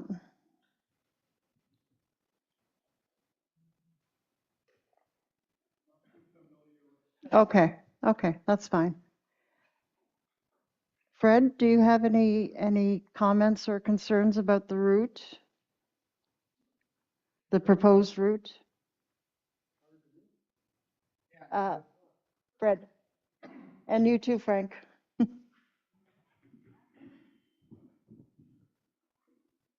Fred, could you just state your name, please?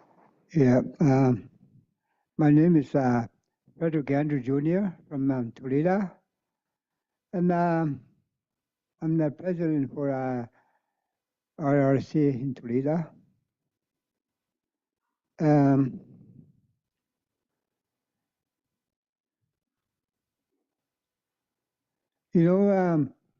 It says, how could a highway affect the environment, such as wildlife and water?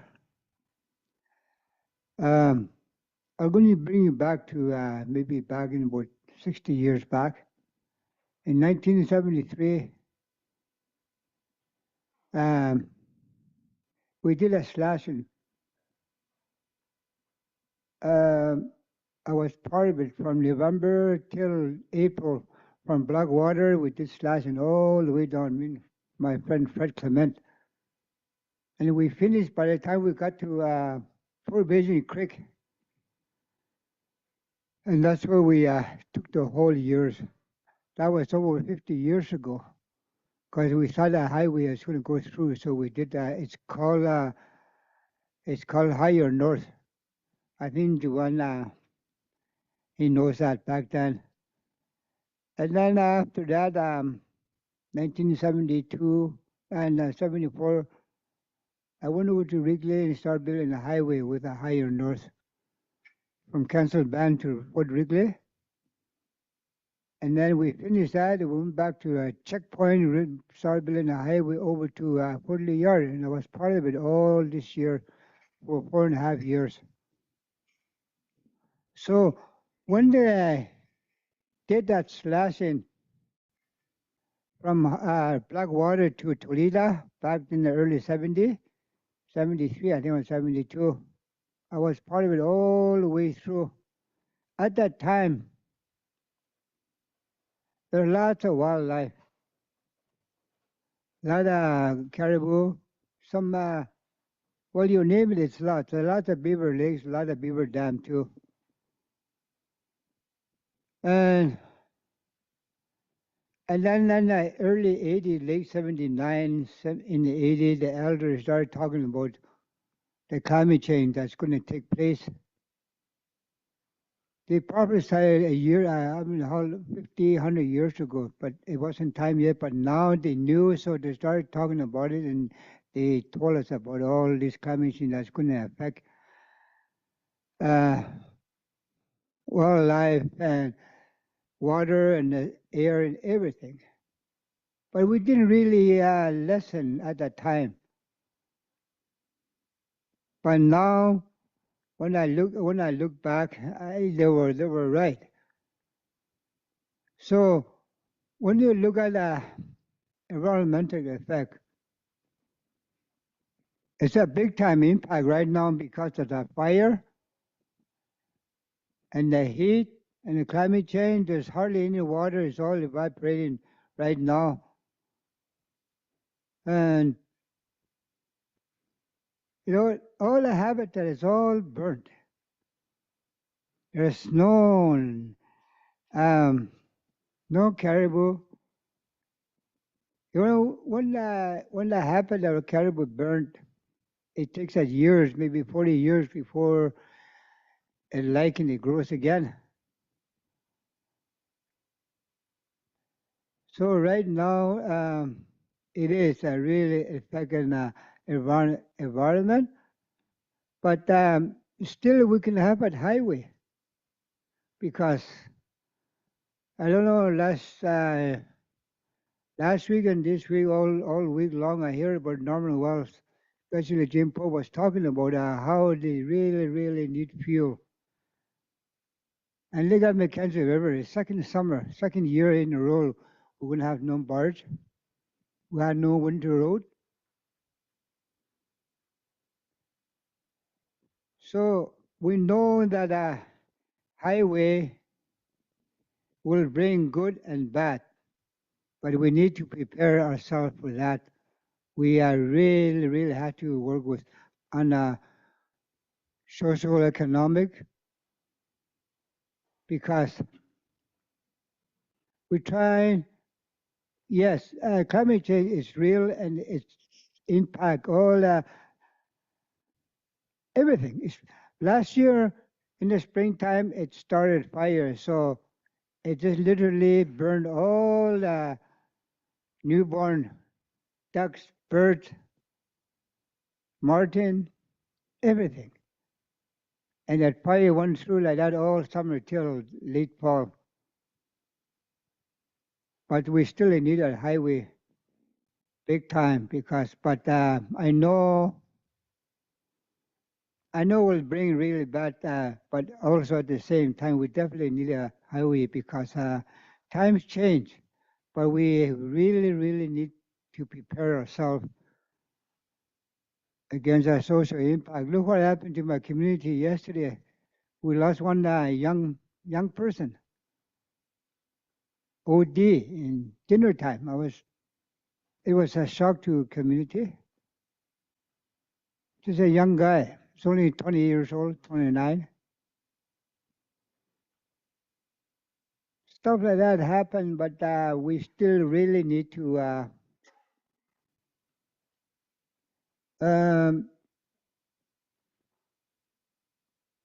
we need probably lots of counseling, maybe treatment in a to some place where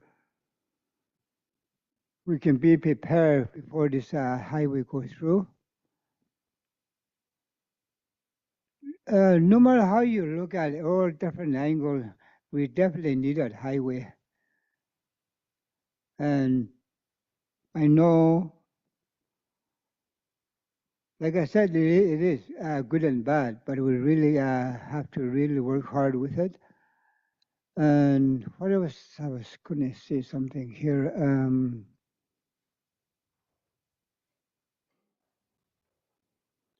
You know, right now, wildlife habitat is all burned. There's nothing much we can do about it. If it's, I know the federal government was saying that especially woodland caribou is especially at risk. I said, no, I don't think so. They just move away. They have to move away in order to survive. Everything is burned out. So they have to go where their habitat is. And in Sahtu, we have lots of muscat. And muscat also impact habitat of caribou because muscat digs right down to the roots and the lichen don't grow again. And when it burns, it takes probably, the elder was saying that maybe about 40 years to 50 before they grow back again. You know, it's so sad that last year when we had started fire just south of Toledo, just not too far from 4 Mile Creek, and we phoned here right away, but arbiter just taking their time, I don't know, and he said it's not a threat, it's already burned already. But they said no, it's right in, Chief Frank Andrews said it was right on the fire zone. They can easily jump across. And they did. And it burned all 7, I don't know how many cabins they had, it just literally just black. It burned everything. You know, one of the greatest disasters that kills everything is fire. I brought that up for numbers of years. How many times I brought that up to Jeff Walker when I knew Jeff Walker really good. Last 3 or 4 years, I know him really good. Became actually he's my friend, and I told him that you have to jump on that fire, you know, it just burn everything. It just, especially in springtime, where all wildlife, young one, like young chicken, young birds, and young frogs, and those, they're all burnt. But now it's, you know, everything's black in Sahtu region. So if we what was the question on that up there again? About environmental effect.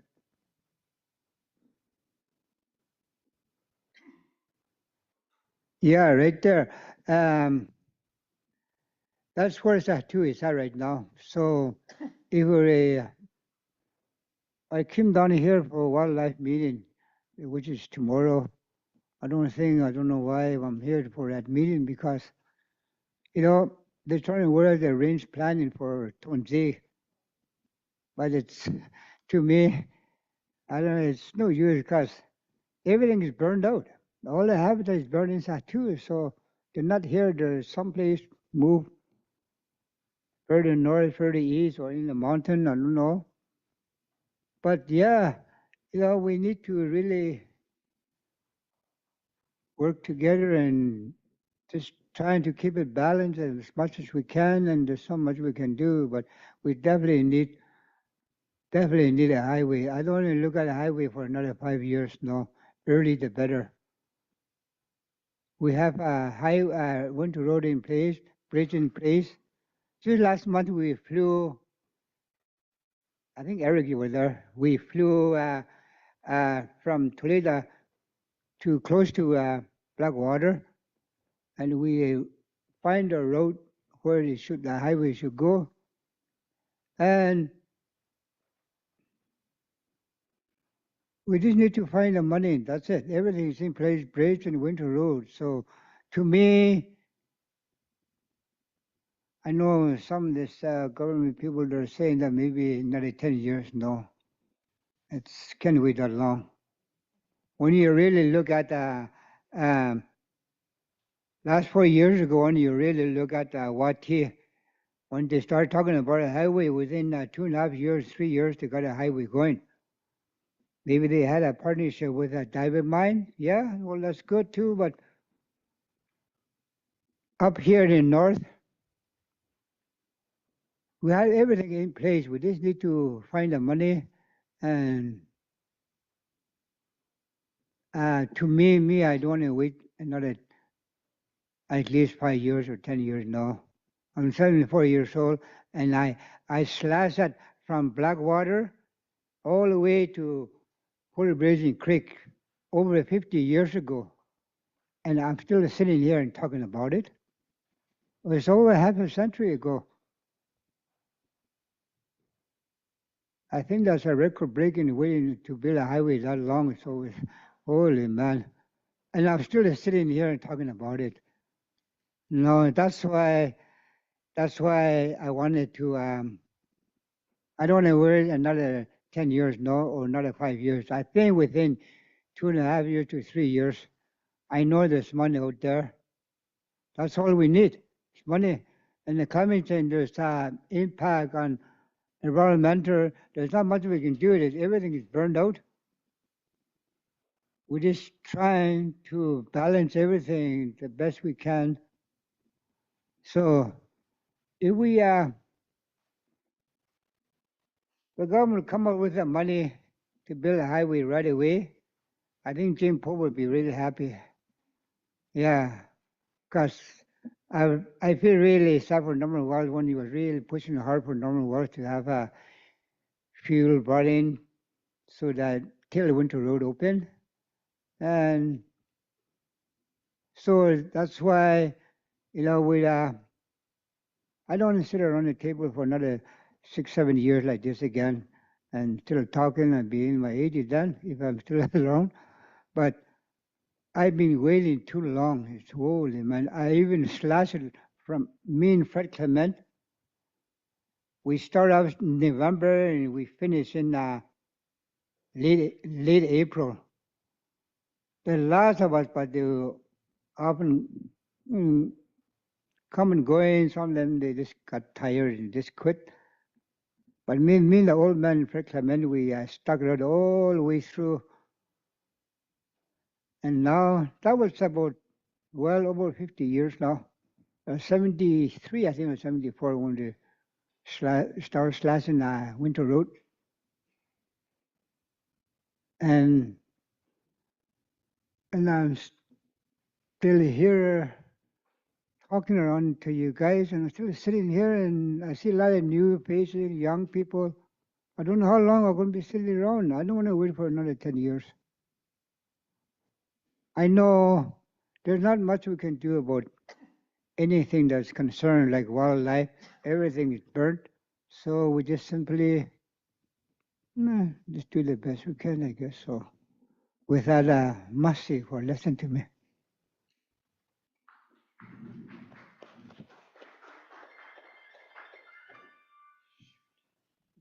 Sorry. Sorry, I thought I had it turned off. Thank you, Fred. With your history,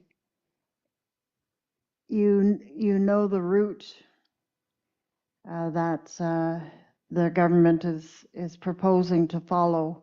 They're proposing to follow the existing winter road route.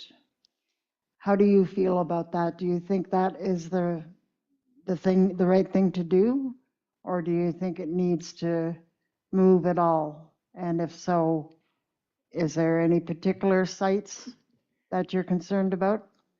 Yeah, you know, I just say I'm a knowledge holder, and this recently, not too long ago, I think Eric was there, Erica, and we did flew around that from. I know the area really good from here to Wrigley, inside out. All the land, the landscape, and everything, and we did find a better route just past Rosie's cabin. It's just like a little delta water zigzag there in the route, but further down it's okay. But you have to go further up and come down to Big Smith Creek or Little Smith Creek. But that's the only way. There's one road that is closer to the river bank. That's I don't think that's safe there but we look at it, move there.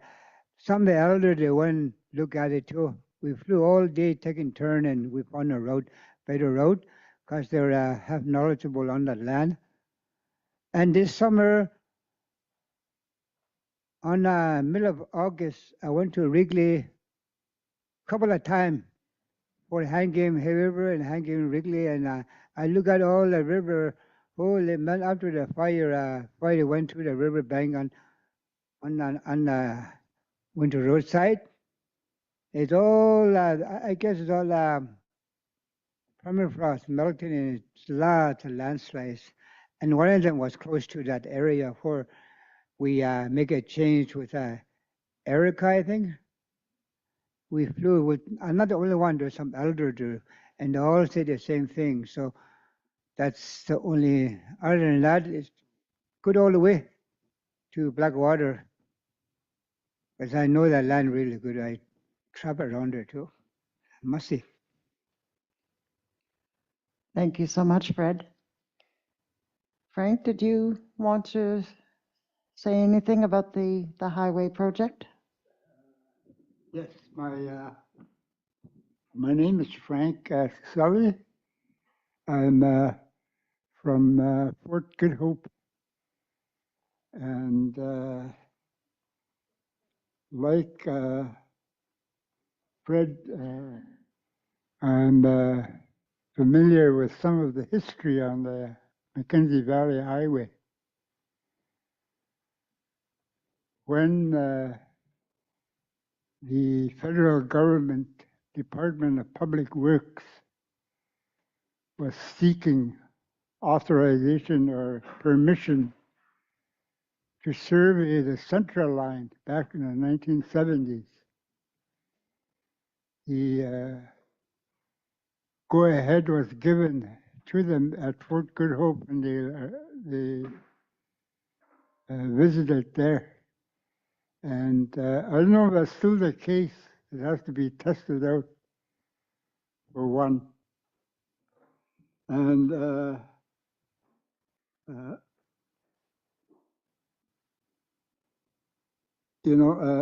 some of the impacts that Fred mentioned, I've experienced and saw some of those impacts, like, for instance, the winter road. At one year, there was a lot of snow, and the snowbanks on both sides of the winter road was high. And there's that wildlife in our area has only certain paths that they use over and over. And the snowbanks were blocking those paths. I've seen not only moose and caribou, like wandering back and forth looking for a place to climb over. And I also once saw muskox. And you know how muskox, their legs are short. And he couldn't get over. And there were some vehicles coming. And he started charging those vehicles to the point of where the muskox damaged at least one vehicle. And if somehow some of those impacts, perceived impacts, I think can be mitigated by monitors.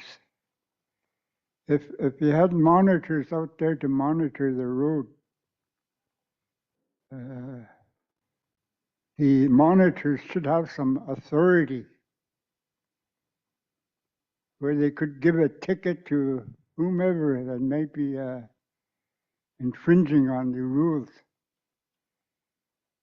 I think that would probably mitigate a lot of the impacts. And the changes also is having a real dramatic effect on the land. The melting of the permafrost. There's slumps starting to happen. And we have a lot of history on our land regarding that. In fact, when the first time the oil companies or seismic companies went onto our land, they were blading everything right down to the ground and removing the top layer. At some places, they even uprooted trees. And the elders recognized that right away, you know, and the impacts. And I remember them saying that, you know, tree roots is what holds the land together. If you remove that, then everything is going to go. And you take it off the permafrost, and that's going to melt, and then slumps start happening. They saw that happening. So that concern, I think, was put forward. And the governments at that time changed the rules where they had they put shoes under the bulldozer blades so that it's off the ground. And so I think we can learn from those kind of experiences. And also the route in some cases, I can even think about one specific place between here and Gibson Gap. There's a pass down here on these mountains. There's a pass.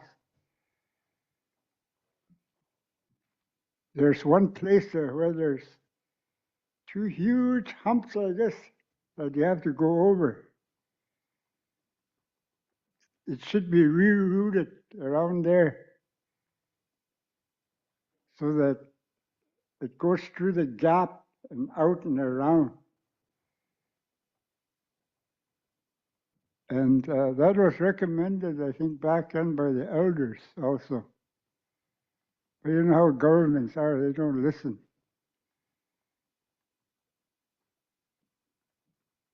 And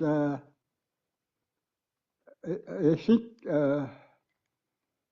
restate again that monitors, we've had experience with monitors through exploration on our lands, where the monitors had the authority to stop any operation, bring it to a screeching halt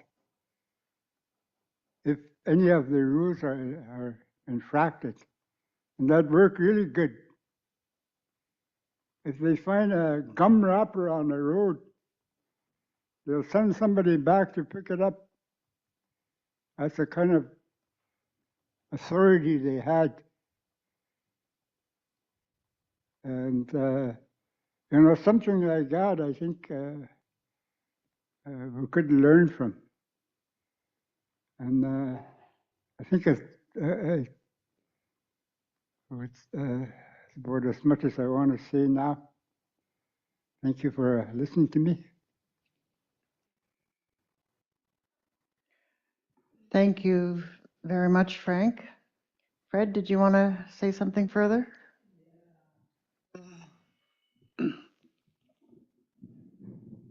I forgot really some important area that I really wanted to mention.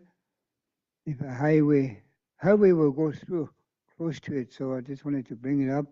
I know that when we look at a highway, proposed highway that right by Bear Rock, east end of Bear Rock, we went there and had to go on the other side of Bear Rock. We don't want to go through Bear Rock because Bear Rock is a really, really sacred place. We need to respect that. Like a spirit person, and not only that, there's that east end of Bear Rock. One is right into the Mackenzie River. We call it Petania. It means that water, that rock is just right into the water. There's no way around. That's what it means. And the other end, same thing, but it's the elder was telling me that Peter is that they had a story. There's on the east end of Bear Rock and on the north and face of the north end. There used to be I guess you call it a serpent or worms used to stay there in that area for a while, and then somehow they move somewhere. I forget its address. I think it's in somewhere in the 1920 or 30. The serpent moved and it came down on this side of Bear Rock, and you know that creek up here on the Winter Road where they call it Jungle Creek? That's where they came out. And that's the only creek that's look way different than the rest of the creek. I know you go to a creek up here, like you go to Canyon Creek, it's just, lots of rocks and willows and that.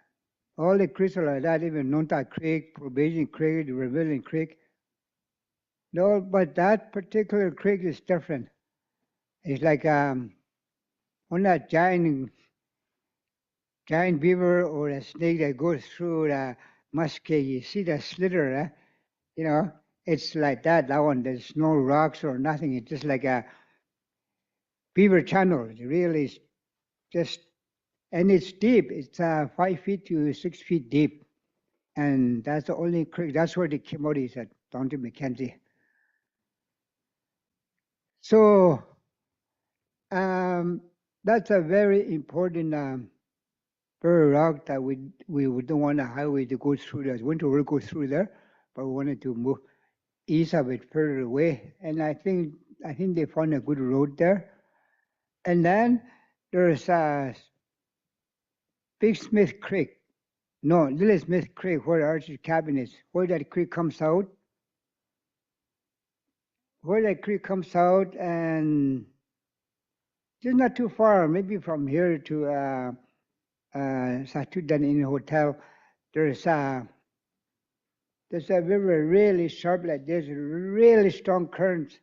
It's when you go there, it starts to form a whirlpool with you, that area, it's a gigantic fissure in there. It's just sleeping. When the time is near, ready to, it's going to come out.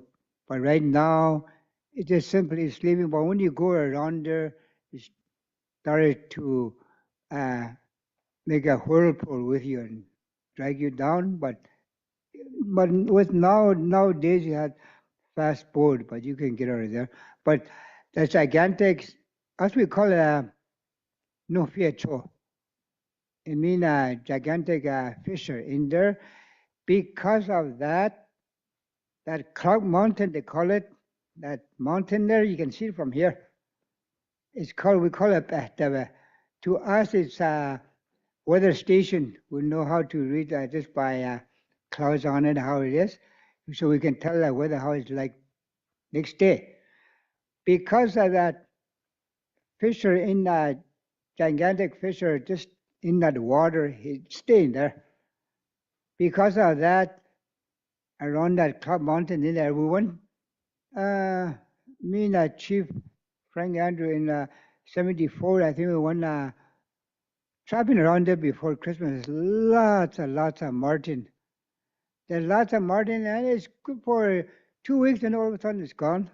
We don't know why it's doing that. And 10 days later, we catch really lots. It kept off and on. Now we just found one day, we asked the elder, and he told us that that fissure down in the Mackenzie River where he was sleeping, a gigantic, that's his lice, you know, gigantic lice. There was this, that's a martin, that's a little martin. That's every once in a while, it's hanging around that area below that big Cloud Mountain. So stuff like that. There's a story behind it, and there's you know, it's, you know, we need to respect that. So, and there's a story behind that too. So, and then, yeah, and so I just wanted to bring it up because I know a lot of the Yumola don't know nothing about stories like that. Some young people, it's good to throw that in and put a little story behind it. So, young people right here and you, and it's good for them to know. So, down the road, you know, respect that, especially in Mackenzie River where the giant fissure is. My dad was telling me a story back in the early when they're doing it. Lots of people go out spring hunting for ducks in the spring, and they said there's, you know, way back in the early 30s, I think the first time the boat came down, it's called a paddle boat. They call it kunche, you know, paddle boat. I seen it. And there's one like that surveyor came down, he got caught in there, he wouldn't get out, and he was gone. One mullah, white person with a boat there, he got caught in there and just went around. And that's it.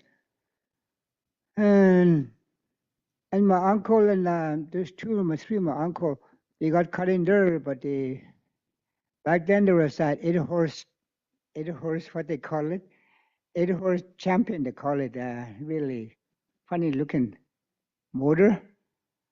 And they pull it, but that 22-foot canoe was just like this, but slowly, finally came out of there. So back then, it was really active, but now it's, you know, it's kind of sleeping, just resting. I just wanted to bring that up because a lot of people don't know stuff like that around. So I just wanted to bring it up. That must say. Thank you so much, Fred. Anybody else? Don't be shy.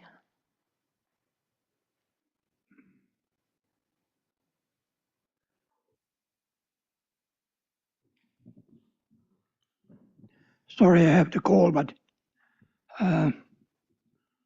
just a few words. I realize that, sorry, My name is John. I'm Fort Good Hope. I realized that the highway is not going as far as Good Hope, offline, so to speak. But just in case they get ambitious and decide to go to Good Hope from here. I worked on Simpson Highway back in 68, 69. And so I have a fair bit of knowledge of what you expect from the land, the water, the creeks, the rivers. So, and I will say I would trust the process of this whole thing.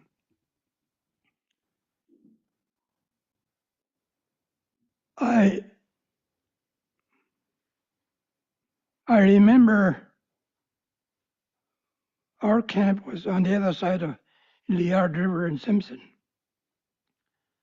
And the community there had an agreement with the construction, DPW, the construction of the highways, that nobody could come in to town, none of the workers anyway. And the only time they could come in was for a dance every 2 weeks in Simpson. That was really abide by that. And ball games before you go back home. So that was pretty nice. And something that, depending on how big a crew there is, there's going to be someone looking for a church service from their camp. That to be aware of. And some of them will be looking for a self-help program like AA meetings that you should be aware of. Make that available for them. That's my thoughts, which was pretty good in Fort Simpson. And I really respected that. And the crew was pretty good. They adhered to all of those agreements that they had with the construction. And I didn't go work there till the end, but the construction was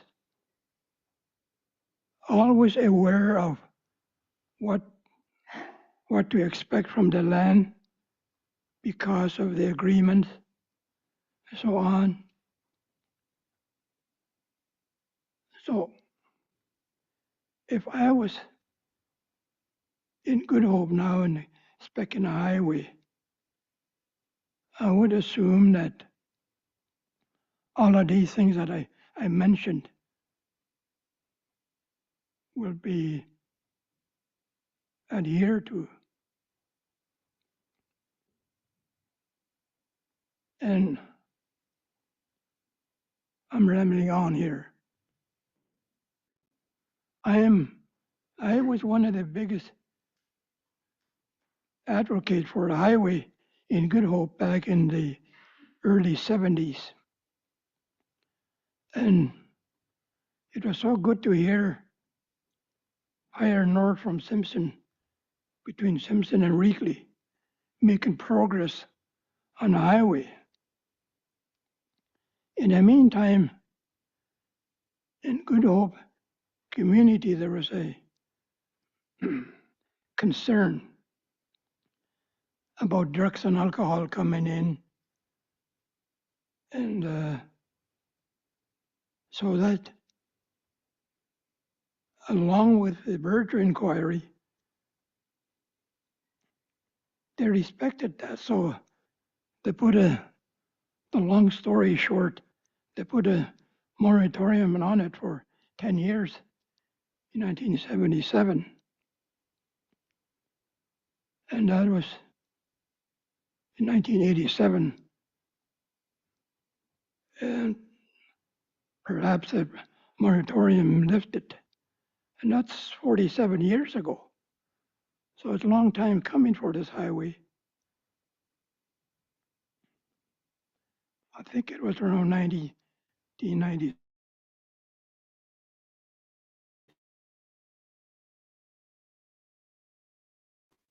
Highway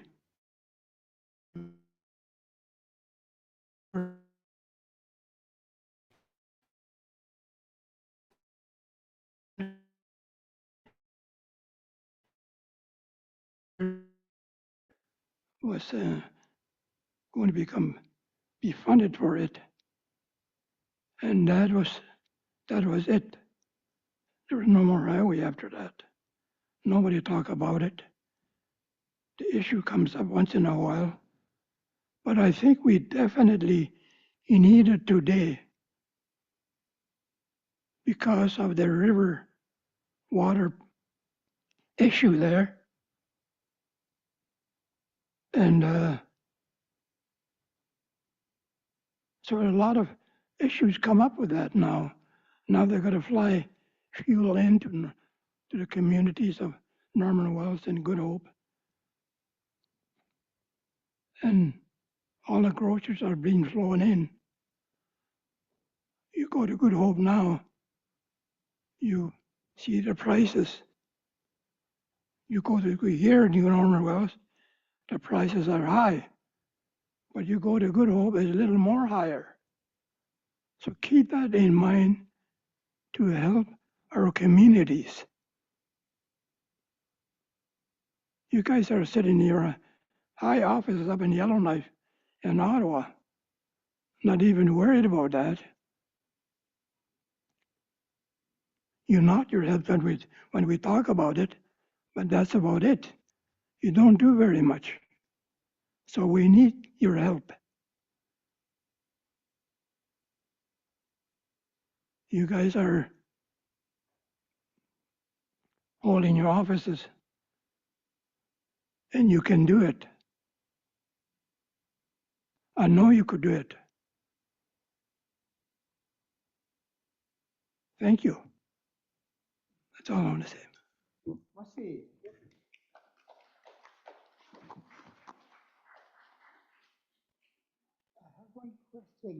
Thank you very much, John. Fred, did you have something to add? Yeah, I have one question. It's either for you or I don't know what's the person's name there with a beer. Seth. Oh, no, back in 1983, when they started talking about 1980, that's when they started talking about building Mackenzie Valley Pipeline. I was there at Berger Inquiry back in Toledo and all the way down to Fort Good Hope. Frank was there too. Well, I was a young guy at that time. I didn't see much. But when I look at it now, I could have said something because I still going to school down in Newvik too, so I didn't see much. But and then 1983, when they're talking about building that Mackenzie Valley Pipeline, they started from here and they brought the equipment in. I seen the machine. It had a tractor on both sides and it had a big round roll. It had teeth on it. Just as it goes, it just dig in the trench. I think it's about 4 feet deep and 3 feet wide, I think. They did that testing back here someplace, and back behind Vermilion Creek, I think, way out in they're just doing the testing how it works, and I guess it works okay. So they started working on building a highway. Back then, when they talk about it building it, they did it just like that. They did it from here. And then when I was thinking about Mackenzie Valley pipeline back then, I mean a highway, it was like John said, it was forgotten and then came back. We just talk a little bit here and there. It just come and goes. That conversation will come out every now and then, but nothing much been happening. But back then when they started digging the ground all the way down to Zama from here, they have no issue. They just did it. No matter how much it cost, but they did it. I'm just wondering what's the hold up with Mackenzie Valley pipeline, environmental assessment, everything you guys talk about. Us as a Dane people, we live all our lives since time beginning, and we know naturally how to deal with it.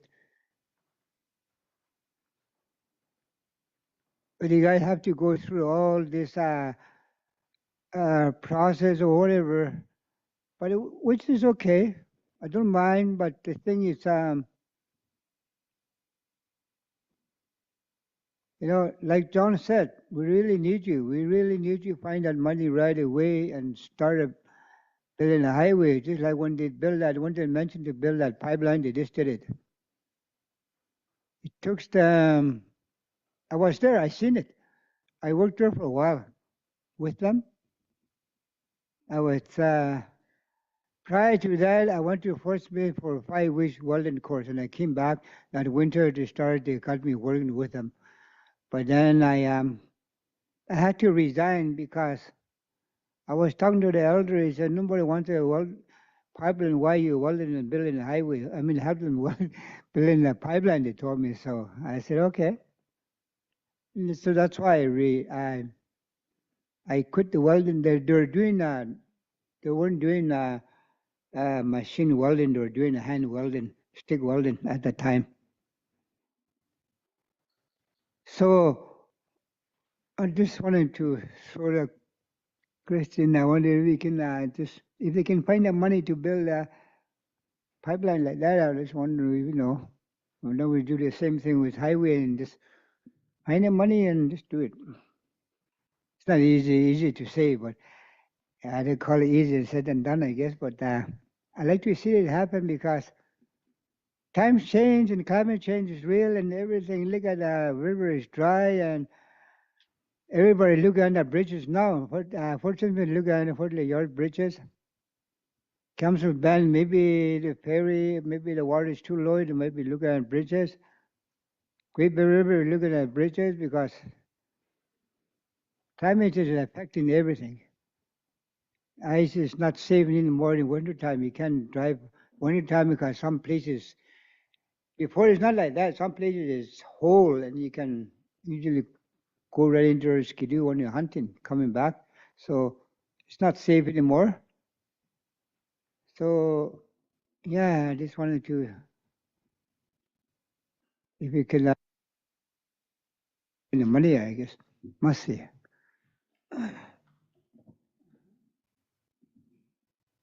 Thanks again, Frank.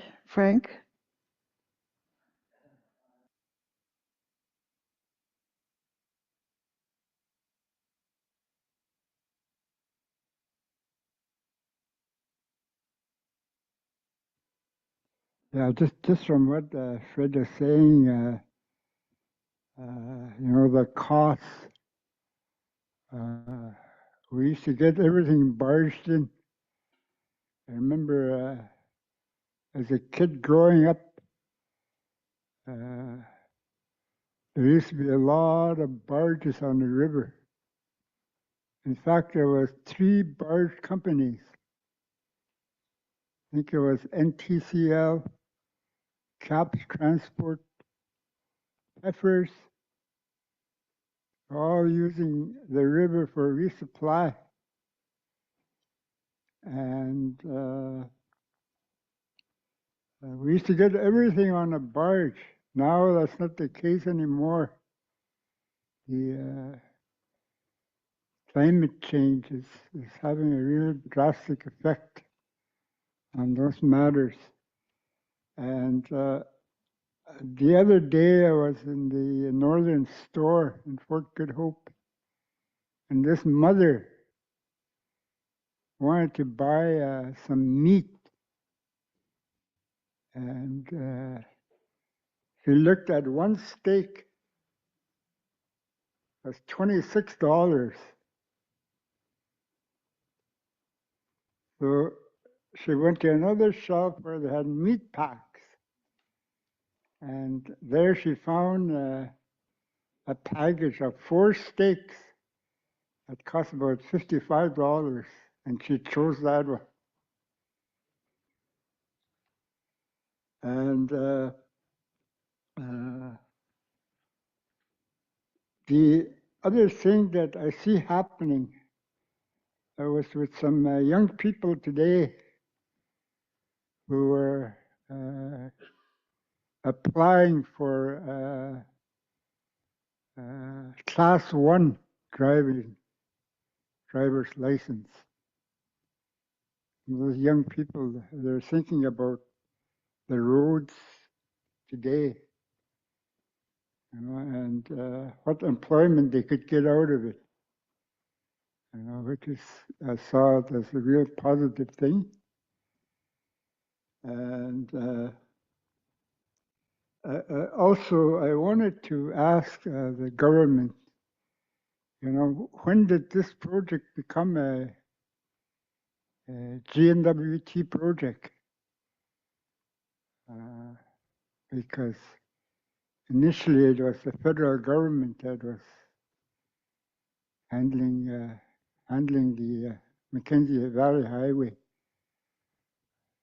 Thank you.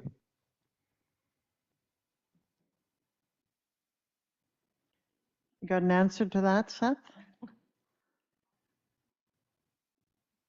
I could just tell you that the current project as proposed was proposed back in 2010, 12? 2010, I believe, by the GNWT. So we've been working on it specifically as proposed since 2015 when it was scoped out and modified. So we've been working on it for several years now as a GNWT development.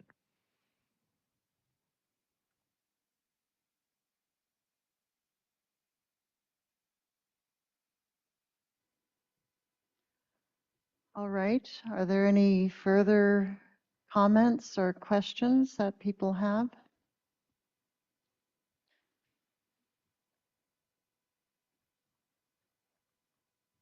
If not, I'm going to ask Catherine to present a summary of the notes that she's been taking and posting on the wall, if you don't mind. Thank you. Microphone? Oh.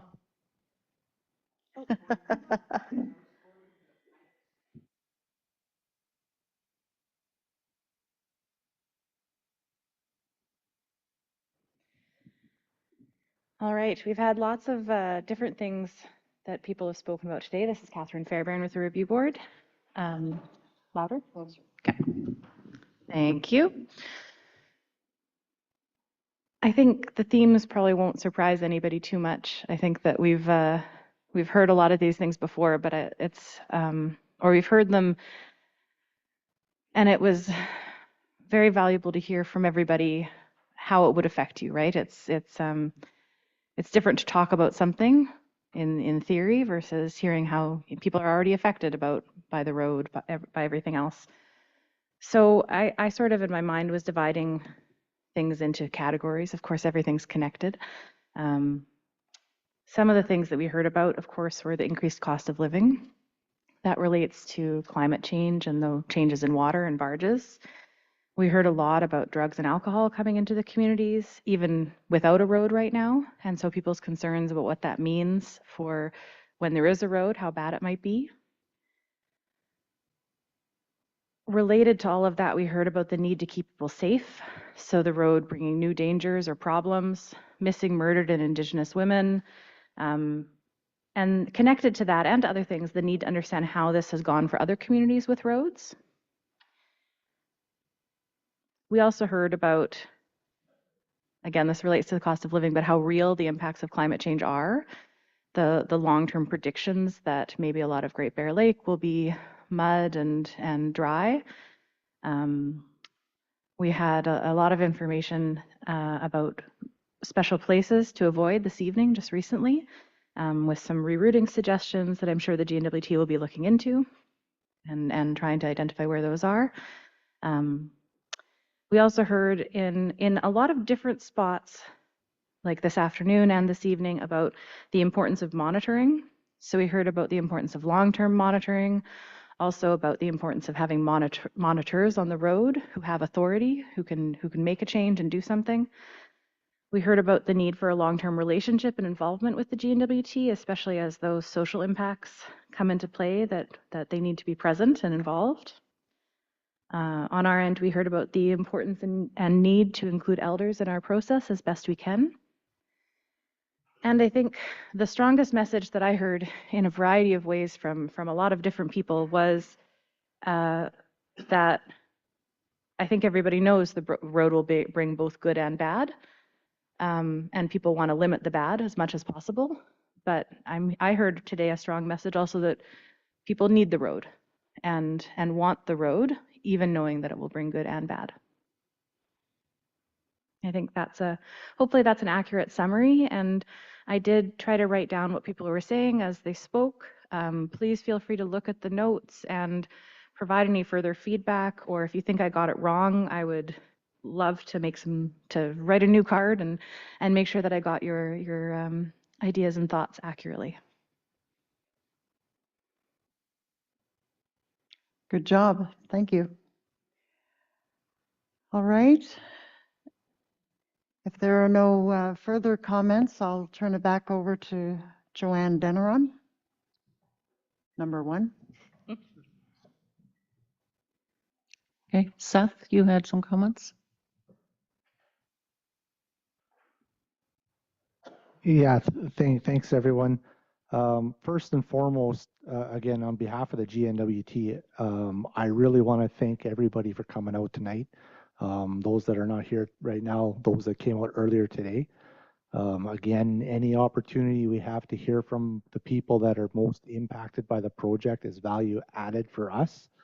I do want to highlight some of the key things that were stated that we are working on collaboratively right now. So we did hear some concerns about specific areas along the alignment, and there was actually specific reference to the work that's ongoing right now. So there are areas along the winter road where we need to refine the alignment for both safety reasons, cultural reasons, areas of significance that we've seen and we've heard about, and we are working diligently to make some revisions with input from elders and community members along the route. So that work continues and is ongoing. And thank you guys very much for your input on that. So that again helps us make the project better for everybody. I want to thank everybody that's been participating to date to provide the input that is being provided, both the anecdotal and the traditional knowledge that's being brought forward. Again, it's all value added for us. And I really want to put the emphasis on this isn't the be all and end all for engagement. So as a project team, we want to continue to engage. We want to continue to hear from community members, residents, Indigenous governments, and organizations. So we will be back, and we will continue to work collaboratively. Again, our ultimate goal, as the board has articulated already, is to ensure this project is delivered for the benefit of the residents and the people in the north. And we want to deliver the best project we can deliver.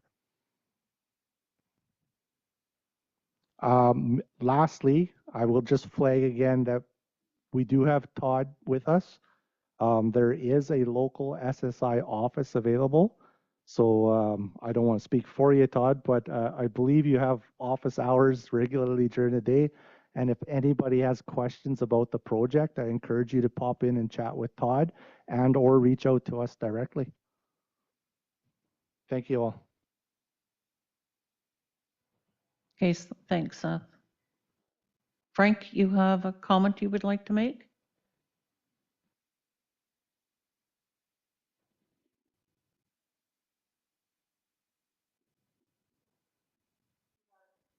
Gosh. Uh,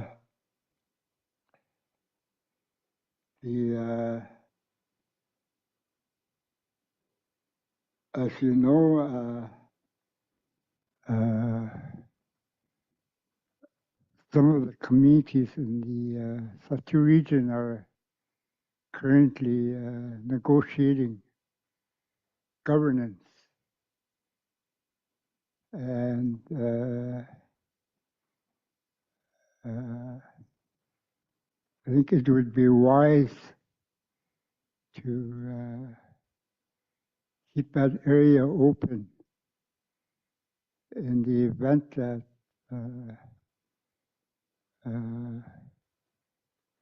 concepts of highways will eventually be negotiated, to keep an open mind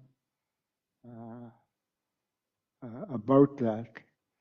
And secondly, way back when they first surveyed it, one of the engineers was Victor Cook. He's a civil engineer. And he was doing the survey, and we have traditional trails that are thousands of years old in different parts of our land that gives us access to fish lakes where the wildlife resources are. And he said he came onto a trail, one of the traditional trails, and he said he recalled traveling on it as a child. But here he was an engineer.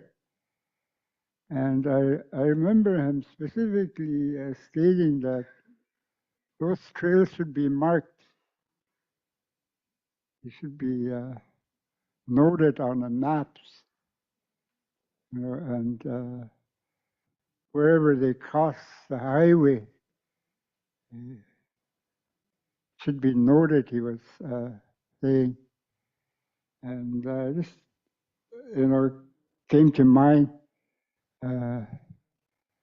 that I came here today to do some wildlife work tomorrow, but somehow or the other ended up in here. But I'm really glad to share some time with you, people who are directly working on this. Thank you very much. Merci, Frank. So I think that pretty much wraps it up. If there's anyone else that has any comments or questions before we close for tonight, I would just like to say thank you, thank you to Fred, John, and Frank, for your comments. I know you weren't here for this meeting, but we're so glad you came. I know it was a food that enticed you here and made you come for caribou meat.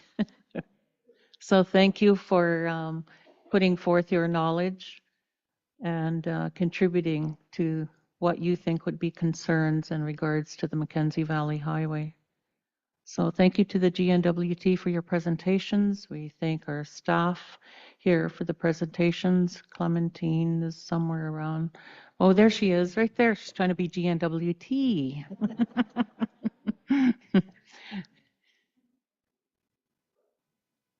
So also to Pat Braden, our sound person, Doria Grandjam, but sitting behind there.